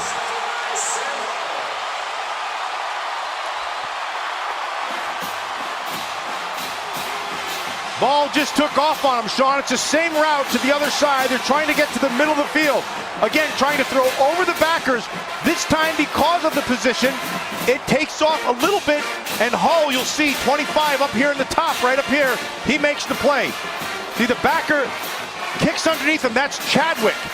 And then that forces the ball a little higher. Now watch the transition.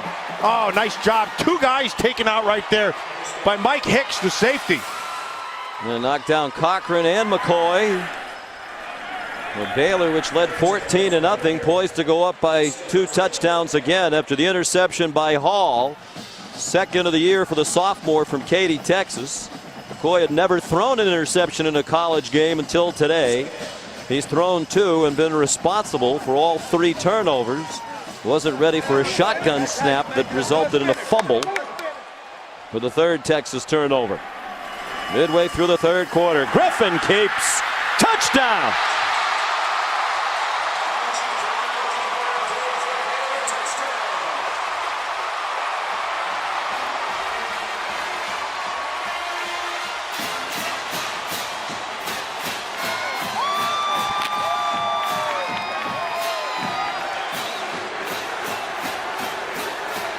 defend the option, you gain another man because you don't account for the quarterback.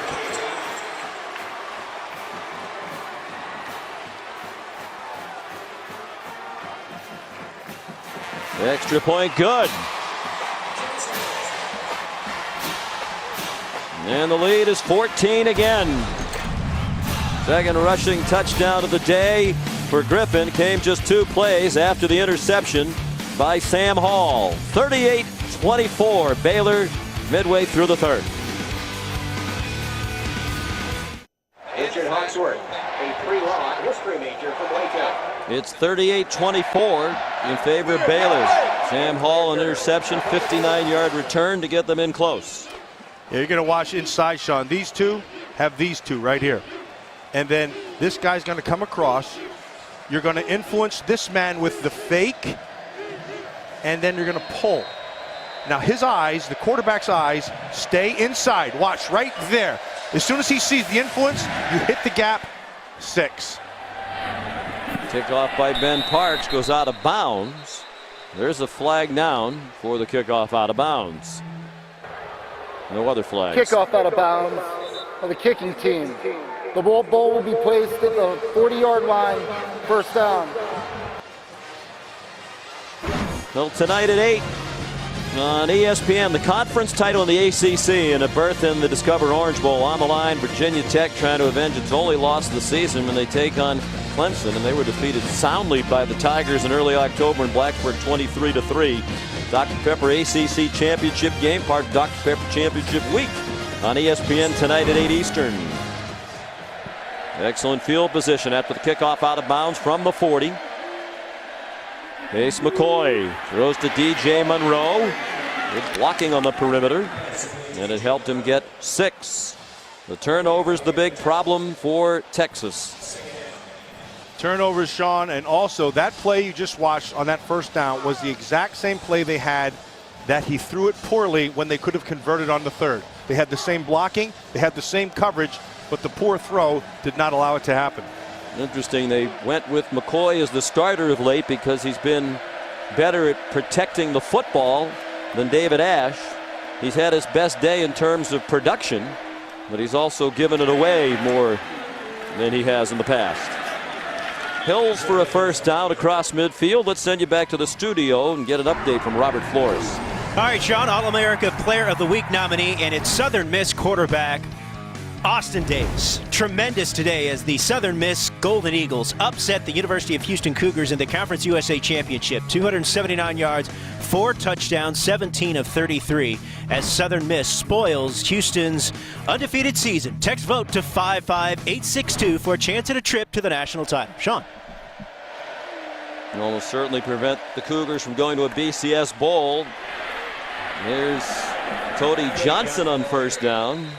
There is a flag down. Holding. Offense, number 82.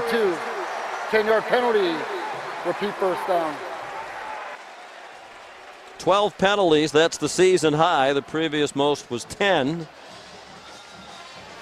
Well, that's a second hold on Pellman. He had one early in the first quarter, and now he gets one in the third quarter.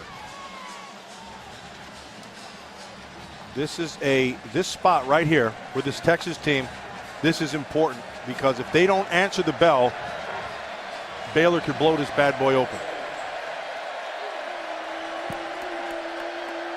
Still a decided edge in time of possession for Texas, nearly 3-1. Monroe. And there's Hall again. I love the fact he has a sister named Holly. Holly Hall, softball player at Baylor. In the spirit of the season. Oh, absolutely. She's big around Christmas. And a heck of a player, I understand. That's what we're told. Second down, 20. Texas back at its own 41. Haven't lost to Baylor in back-to-back years since 1991 and 92. They lose today, it would be 2 straight. Baylor beat him in Austin last year, 30-22. Ash in the game. There's Hall again. If he keeps playing like this, all Baylor fans are going to have a holly jolly Christmas. Stop, Sean, please, while you're behind. We'll be here all week. Hall reads it perfectly and just comes down quickly. As a safety, most of the time you take your run keys off the offensive tackle. Hall does it nicely there, reads it, and makes the play. One thing about reading it, another thing about making the play. Third down and 19. Case McCoy throws on the run, throws it up for grabs, intercepted. Second of the day for KJ Morton. So Case McCoy thrown more balls to start his career without one getting intercepted than any other Texas quarterback, including his legendary brother. He's thrown 3 here today. Well, Mike Davis goes past him, but did you see how McCoy tries to throw it on the run like that? He had time to set his feet. He doesn't have a big arm, so he needs everything he can. Doesn't get anything on it, and it turns into a pick. It's turning into a nightmare for Case McCoy. Sophomore. 4 turnovers, 1 shy of the 5 they had in their rout at the hands of Oklahoma in the Cotton Bowl. Now a chance to bust it open. Ganaway into the secondary. And powering out to the 45-yard line. 26-yard run. Emmanuel Acho the tackle. Yeah, let's go back and look at McCoy. He buys some time. Now he steps forward, does not set his feet whatsoever. He had the time. He just needs to square his shoulders. Because he doesn't, he underthrows it, and it's a pick. Another 100-yard rushing game for Ganaway. Griffin zings one. Caught for a first down. Tevin Reese, his first catch of the day, 46th of the year. They have 5 outstanding wide receivers. And they pick up the tempo. Ganaway, a hard-earned couple, wrestled down by Alex Okafor. Leading rusher in the Big 12, Ganaway, now with his 5th 100-yard game of the season. Yeah, we've been talking about, the Heisman candidacy and all that with Robert Griffin III, and it's legitimate because he's a legitimate player. But the biggest point is he's got a lot of guys around him. It's a talented team. Pass broken up by Carrington Bindum. Really had a terrific sophomore season at cornerback for Texas. It was intended for Lanier Sampson. And with an eye on that, Matt, we talk a lot about Griffin being a candidate for the Heisman. Most think it's Luck, Richardson, Griffin. Right. He's had a good day, but if you're really looking at wow voters, I don't think he's done that, at least not yet today. No, and then it's gonna turn into, like right now, this is a big play right here. And there it is. And he's on target. First down. Down to the 22. Terrence Williams, a 19-yard reception. Sorry, Sean. It's a big play because they have an opportunity to blow this thing wide open. And he makes it with his feet. You see that? Just a fake, pulls it back down, keeps his eyes there again, and can create. More than 10,000 yards passing now for Griffin, adding to his school record. Boy, Gideon's been a much better tackler here in the second half. He came up and splattered RG3 near the 18-yard line. One thing about Griffin, you can see that track speed. And he says he's about 15 pounds heavier than when he was running. No, actually 25 pounds heavier than when he was running track. He's 221 now. He competed in the hurdles his freshman year, finished 3rd in the country at about 195 pounds. Keenan Robinson stops that play for no gain. Over 10,000 yards passing. He's over 2,000 yards rushing. Only 4 quarterbacks have ever done that. More than 9,000 yards passing and 2,000 rushing. Griffin, along with Dan Lefevre of Central Michigan, Colin Kaepernick of Nevada, and a guy named Tim Tebow. You might have heard a little bit about that guy. Griffin ripped down by Jackson Jeffcoat. Looked like RG3 might be able to duck under it, but he could not. It's a sack back to the 22-yard line. You can see number 44 come off the edge, and nobody blocks him. And then he's able to pull him down with the one arm. Jackson, just a sophomore, started as a freshman. Weren't too thrilled with him on something. They got after him on the sideline there. Jeffcoat's playing with an injured shoulder. That injury suffered last week at Texas A&M. Here's Aaron Jones, huge field goal now to make it a 3-score game. And that one is good. 39-yard field goal. And it's the largest lead of the game for either team.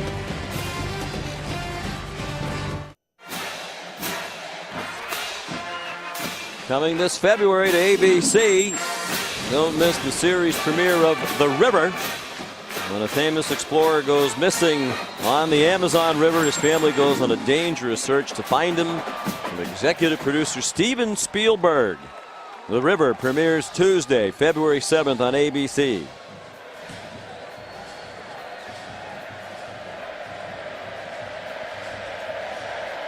Aaron Jones kicks off for Baylor. And a good one. Middle of the end zone. A.J. White thought about it. Then took a knee. Let's go down to the field. Here's Samantha Steele. Yeah, guys, all indications here that David Ash will be the guy from here on out in this game. After that last pick, Case McCoy came off the field, got on the phone, then put his helmet down, sat down for a while. Now he's not carrying his helmet around. David Ash got a new towel, found a ball from underneath one of the benches, and now is ready to go. Got up in the face of all of his O-linemen and said, guys, time to play your tails off. Well, that's going to have to wait for at least a moment or two. Because it's still Case McCoy at quarterback. Under center. And he throws on target to Goodwin for a first down. Out to the 36, gain of 16. And even though McCoy started to turn it over, he's the better thrower of the two. You're probably going to have to throw the ball now down by 17 with little more than a quarter remaining. Yeah, I agree with that, Sean. And, you know, at halftime, when you asked me about this Texas team, what they had to be able to do in the second half, I said consistency. And that's what we were talking about with the young quarterback McCoy. And he's got to be more consistent in his decisions and then also in his throws. DJ Monroe, the tailback, following the fullback, Johnson.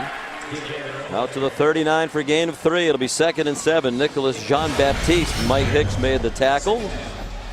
And here's the day for Case McCoy.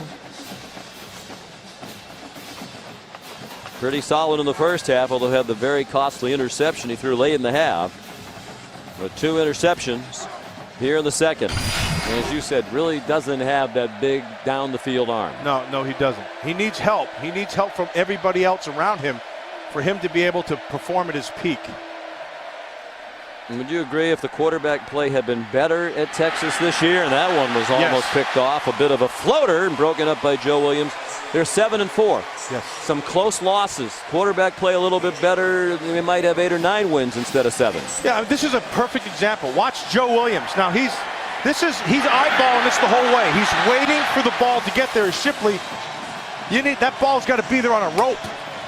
Because it isn't, Williams can play, literally split the difference between 2 receivers and still make a play on it.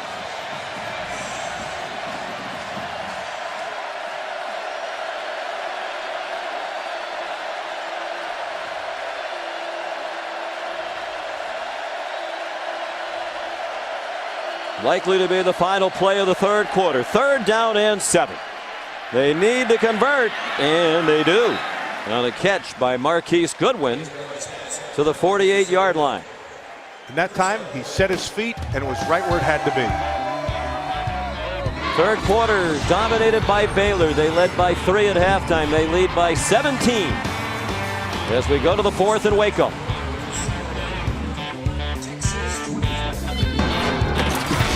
Final regular season game for Baylor in Texas. And the Bears lead 41-24. Texas ball, 1st and 10. At the Baylor 49-yard line with Case McCoy, the quarterback. Horns trying to avoid losing their 7th in a row to a top 25 team. Jeremy Hills jumps over would-be tackler. Got a couple. to the 47.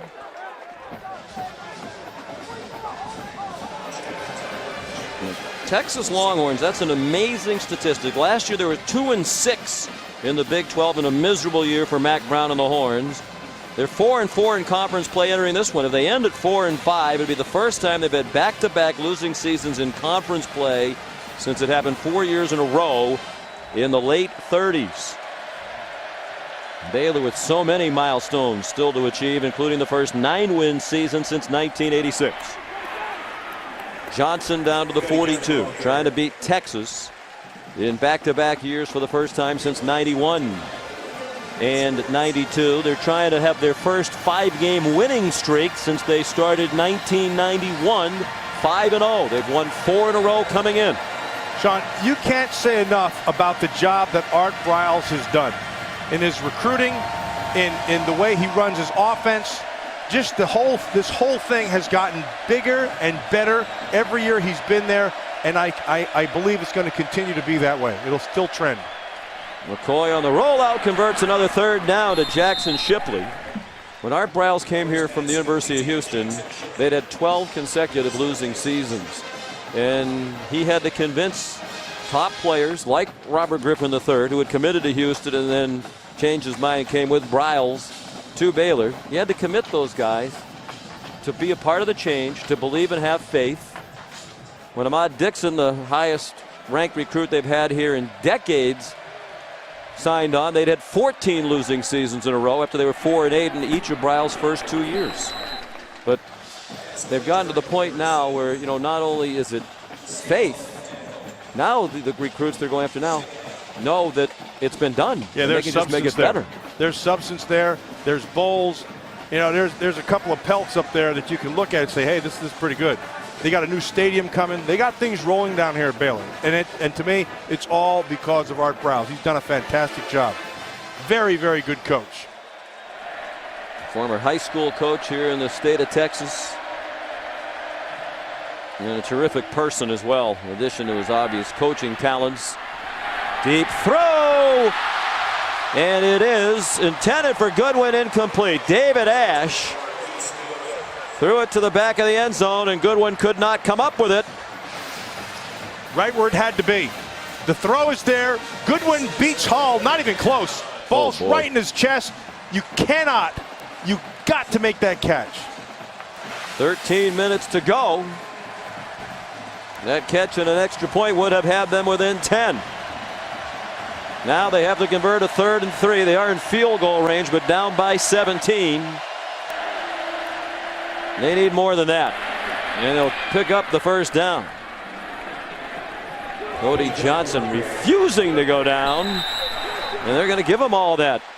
Down to the 16-yard line. Forward progress apparently was never stopped prior to that additional surge. 9 yards in all. You know, quietly, Cody Johnson's had a pretty darn good football game. And the one thing that kind of surprised me a little bit was in the 3rd quarter, after they made the big throw, that they didn't go back to that same recipe that had been working for them in the first half.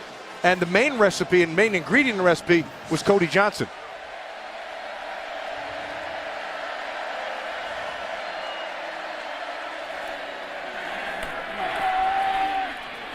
Jeremy Hills got a yard to the 15 before he was driven back.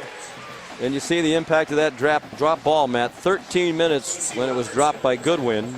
And even if they punch it in and get 7 here, the Longhorns will have used a lot more time than they should have needed. Goodwin's played himself a pretty good game, but he's going to kick himself for making that drop. Obviously, it's not something that he wanted to do, but that's about concentration at that point. They haven't been great scoring touchdowns in the red zone.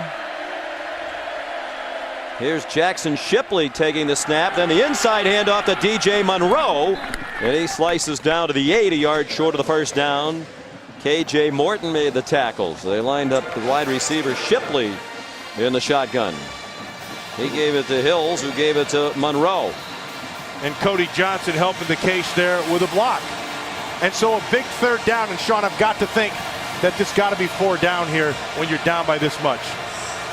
Well, they are 3 scores down. They also might want to be a little more quick to the line of scrimmage and quick to get it snapped. Play clock down to 9. And Johnson did not get there and lost the football. Baylor has recovered. Dixon came up with the fumble. There are flags on the field.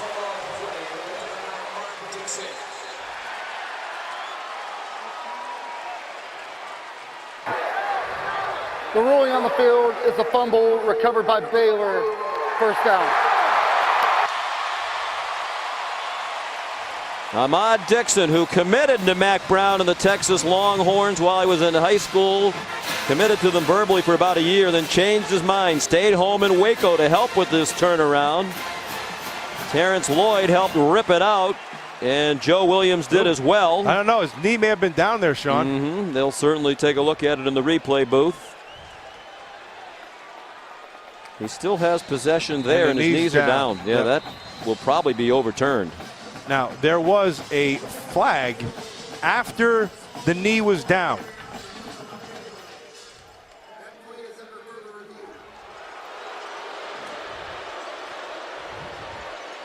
He has control. Yeah, his knees are down. Knees are down. Yeah, that's going to be right there. Spot it right there. Lloyd made the tackle, and then the ball comes out after the knee's down. Would have been the 5th turnover for Texas. It still might be if the replay booth didn't see it the way we did. It looked like both knees were on the ground. He still had the ball. By the way, there's been a rumor going around that Mack Brown was going to announce his retirement after this game. We got it from a reliable source, the bus driver at National Car Rental at the Dallas-Fort Worth Airport. Yes, sirree. Nothing gets by us. Oh. No, sirree. And Mack said he had heard that rumor, but there's absolutely nothing to it. He's energized by the coaching staff changes. He likes the direction they're heading. He thinks with another good recruiting class coming in, great class next year, that they might be about another year away from getting right back into the situation they were in for a while, a perennial national championship contender. Well, he's young, Sean. He is his 60, team, rather. Which is young. Yeah, and he physically is young. His team is young, particularly that offensive line. He's got a lot of young guys playing defensively. So you could see that in the next couple years, they're going to make big steps because their young players are playing pretty well. You know, I wonder what the Hertz guy would have said if we'd have gone to him. We could have gotten a better scoop, perhaps. You never know. But Mack said absolutely nothing to it. He's even communicated with the parents of the players that he's not leaving. Of course, on the other side, with an eye toward the future, they're wondering, might Robert Griffin come back? He does have another year of eligibility. Here's one more look. Look to us like he's down with the ball still in his arm. After further review, the ruling on the field stands. Whoa! You know, Sean, that last look there. Run that, hey guys, run that back one more time. It looked like it may have been starting to come out as his knee hit. I just noticed that at the end. Watch the knees. Well, right the knees down there. There. See, the ball was starting to come out. Just started to come out.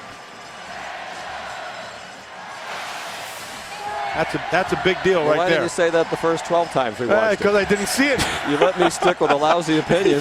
Replay after replay after replay. I got it from the National Car Rental guy. There you go.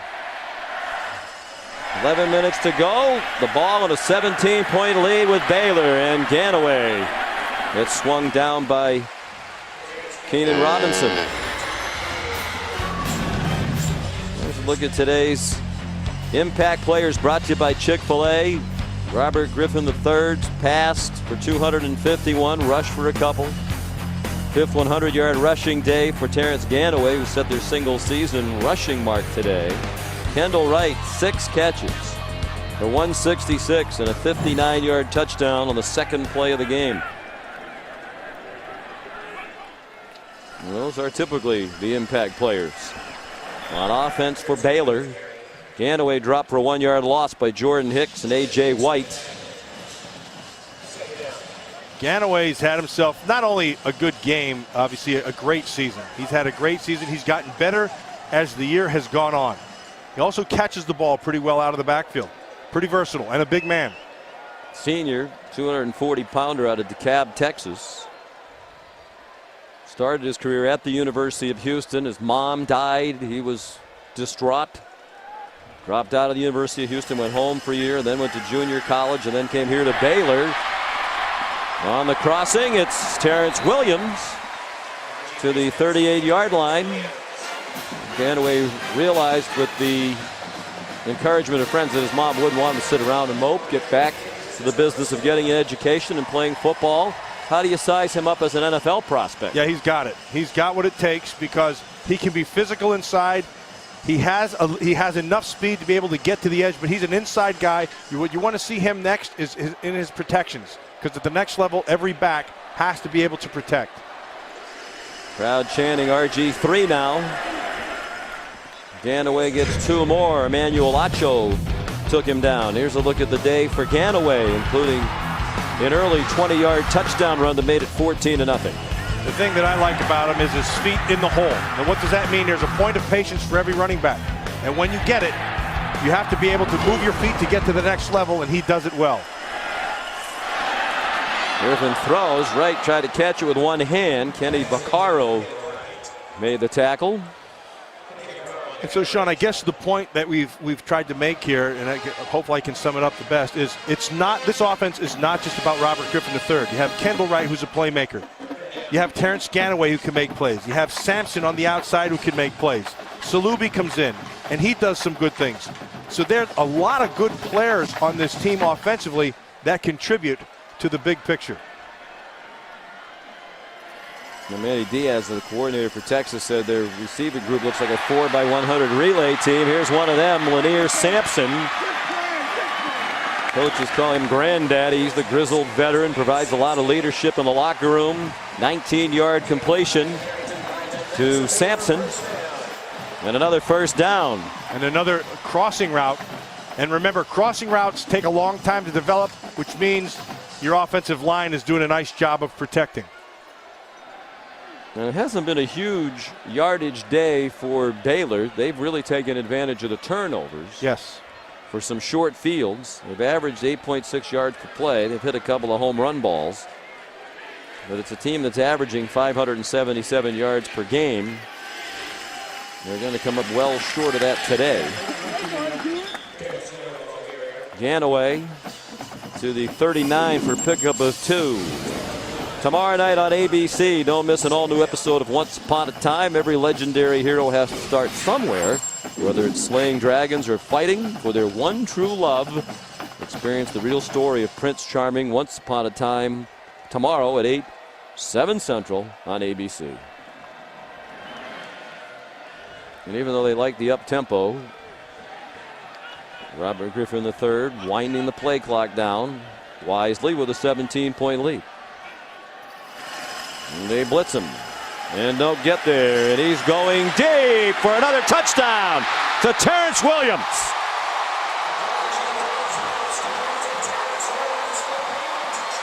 Same corner he visited against Oklahoma to win it. He's going to have Condry Diggs in man coverage down below, right here. And so it's a 9 route, and the 9 route is just straight down the field. And what is it? It's about speed. Sampson gets it on top, Williams rather, and it's perfectly thrown, 6 quick. T. Williams with another one. After the fumble, they go 88 yards in 8 plays. Every other touchdown drive had been a minute and a half or less. They wanted to run the clock down that time, so it wasn't quite as quick. 39 yards, Griffin to Williams. Is he making a Heisman statement today?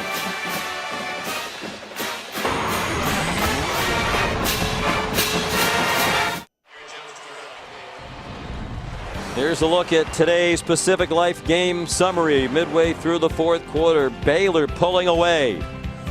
Their last 5 possessions, 4 touchdowns and a field goal. Griffin up to 339 total yards. Ganaway 134 yards rushing. And Texas has killed itself with 5 turnovers today and 12 penalties. You're not going to beat an excellent team like Baylor when you do that. Baylor has gotten better as the season's gone on, and that's good to see. That's good coaching. They're a very good team. DJ Monroe brings back the Aaron Jones kickoff. Midway through the fourth quarter, 48-24, Baylor.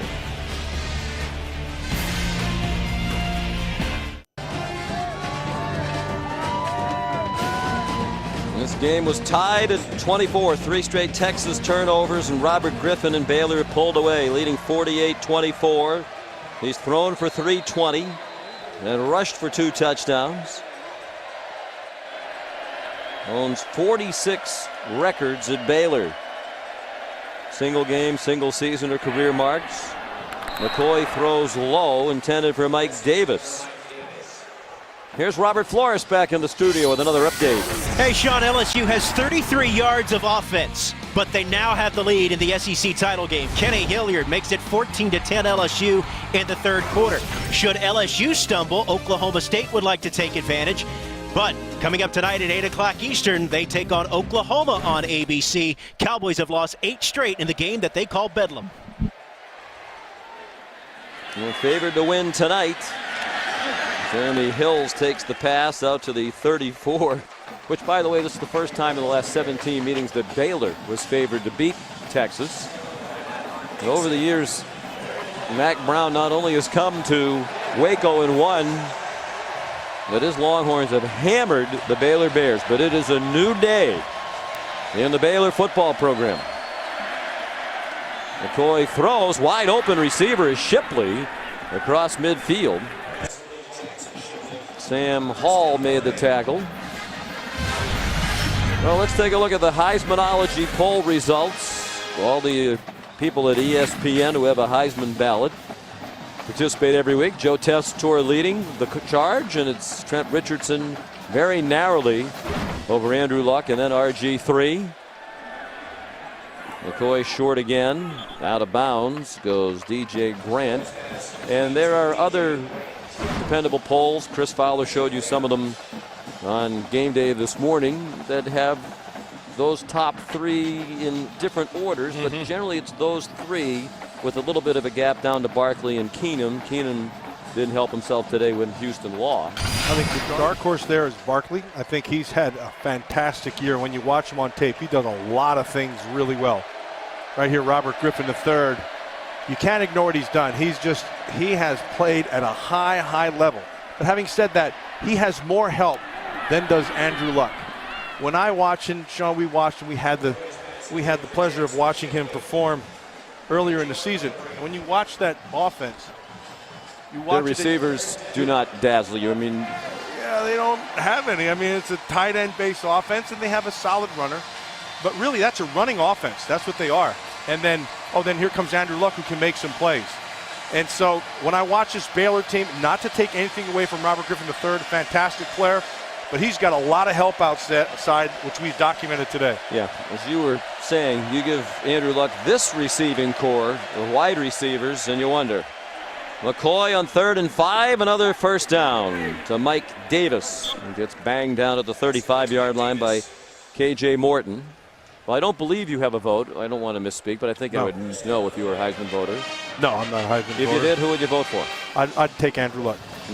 And then, again, that's not to disparage any of the players who are playing out there because, hey, there's some fantastic things going on out there. This guy here, RG3, had a great year. But when you look at them all, especially on tape, and you see what they bring to the table and what they have to work with around them, and then you see how well they play, then to me, it's Andrew Luck. And it's supposed to go to the best player in college football, and I think ultimately that's the judgment you have to make. It just can't be who had the most impressive stats. And I think all those guys we saw on the screen, and there are others. As the pass is caught by Miles Onyebule for a first down. Russell Wilson in another year would be right there at the top of the conference. Monty Ball, his teammate, would be there. But Michael James. Yeah, there have been, well, we were really impressed with the Wisconsin team last week. And Russell Wilson and Monty Ball, boy, they are really terrific. McCoy throws. Again, just not enough on the ball. Broken up by Joe Williams. Well, I would agree with you. I think if it goes to the best player, it'll be Andrew Luck. And I would agree with almost everybody who I've heard evaluate him with an eye toward the future. Andrew Luck is going to be a Peyton Manning type star quarterback in the NFL for a long time. Sean, you and I, when we first watched the tape, I mean, my first impression was same as Phil Simms when he watched him from afar. You don't really see all the throws that he can make until you study him, and you realize that he's one of the few guys that I have seen who can vary the velocity on the throws he makes. McCoy gets buried by Gary Mason Jr. Phil Bennett told him, if you want to play, you need to make some plays, and he made a nice one there for the defensive coordinator. Well, it's going to be a very happy birthday for Phil Bennett and Art Briles. That's what they wanted for a present, and they're going to get it.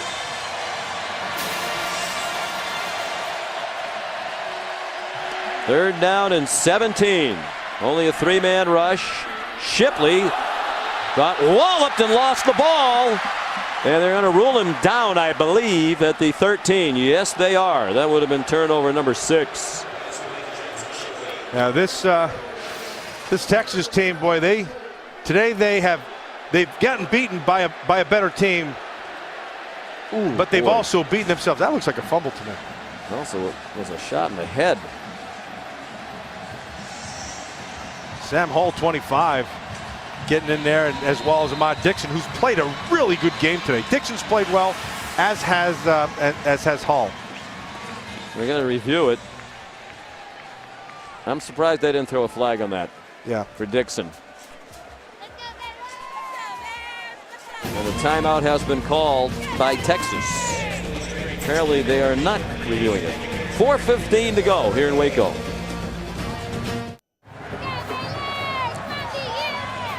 Sean McDonough, Matt Millen, Samantha Steele back in Waco, Texas. Baylor seemingly on its way to beating Texas for the second year in a row. 4th and 5 for the Longhorns. At the Baylor 13. The fake by McCoy. Throws it up for grabs. Intercepted again by Hall. Case McCoy's pass intercepted. Oh, Sam Hall's had himself a really good game. You're going to see him sitting up top. You're a safety. So what does that mean? That means you let nothing get behind you and you stay on top of all the coverages. And then you read the quarterback's eyes, which he did. That was picture perfect right there. And then, happy birthday to you. Happy birthday to you. Flag down.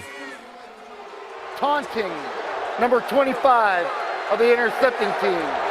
At the distance to the goal, Baylor keeps the ball, first down. Last 4 possessions, 4 turnovers, 3 interceptions, and a lost fumble.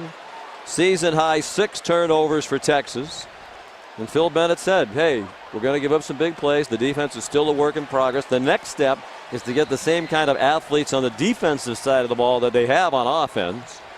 But we've been doing better at getting takeaways. That's what we need to do, and that's what they went out and did today. That changed the game in the second half. And you know, Sean, this performance and this season will go a long way to Art Briles and Phil Bennett and Phil Montgomery, to their recruiting classes, and they're going to just continue to get better and better. They'll get better recruits every year.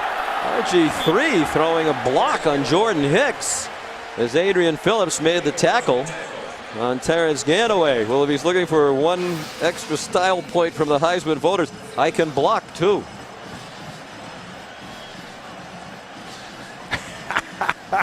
I got to tell you, now I said this earlier in the telecast, and I'm going to say it again. Rarely do you see track guys, and I don't want to kill them, okay? But rarely do you see track guys who have real good toughness. Usually, you know, they kind of back off a little thing. This kid here, he's a football player who happened to run track. Well, that guys say rarely do you see football players like Matt Millen who can run fast. Yeah, well, they would be right. Enough. Crowd wanted a horse collar on that last play. Griffin runs. A little more stat padding here in the final moments. More importantly, it's first down for Baylor. Bedlam tonight. We've been looking forward to it all season long. LSU still in a dogfight with Georgia today. Hoping are the Cowboys for a Bulldog win. Perhaps open the path to the BCS championship game. 106th meeting Oklahoma State, two schools separated by only 85 miles tonight. We will look forward to watching that one. That'll be a good one. A lot of offense. The team who plays the best defense will win. Dan away. Ahead for a 2-yard gain. Tonight at 8 Eastern time. Oklahoma State, just that one loss, but it was so costly at Iowa State on the Friday night a few weeks back.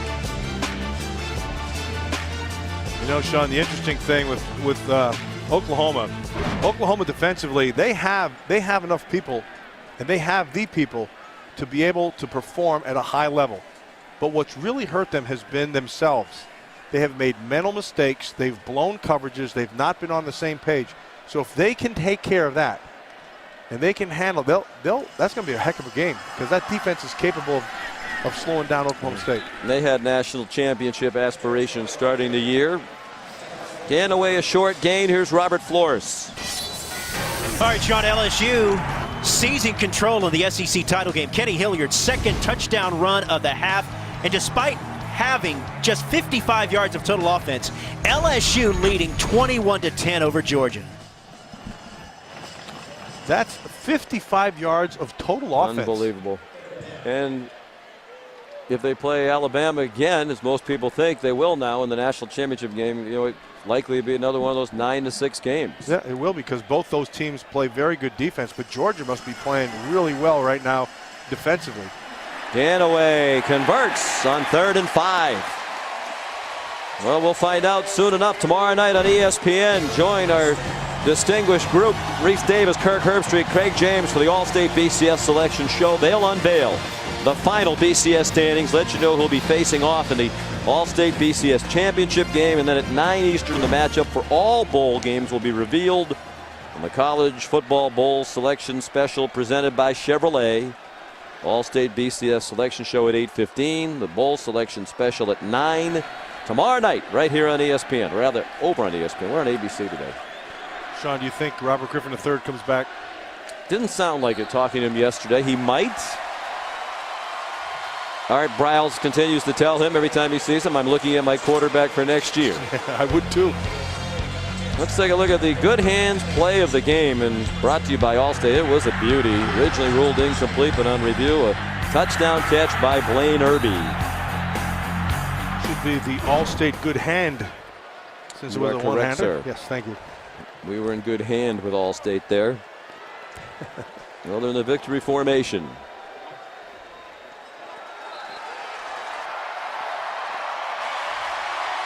So Baylor completes just their 3rd perfect home season. 7-0 here, 9-3 to end the regular season. First 9-win season since 1986. If they win their ball game, they'll match the school record for wins in a season.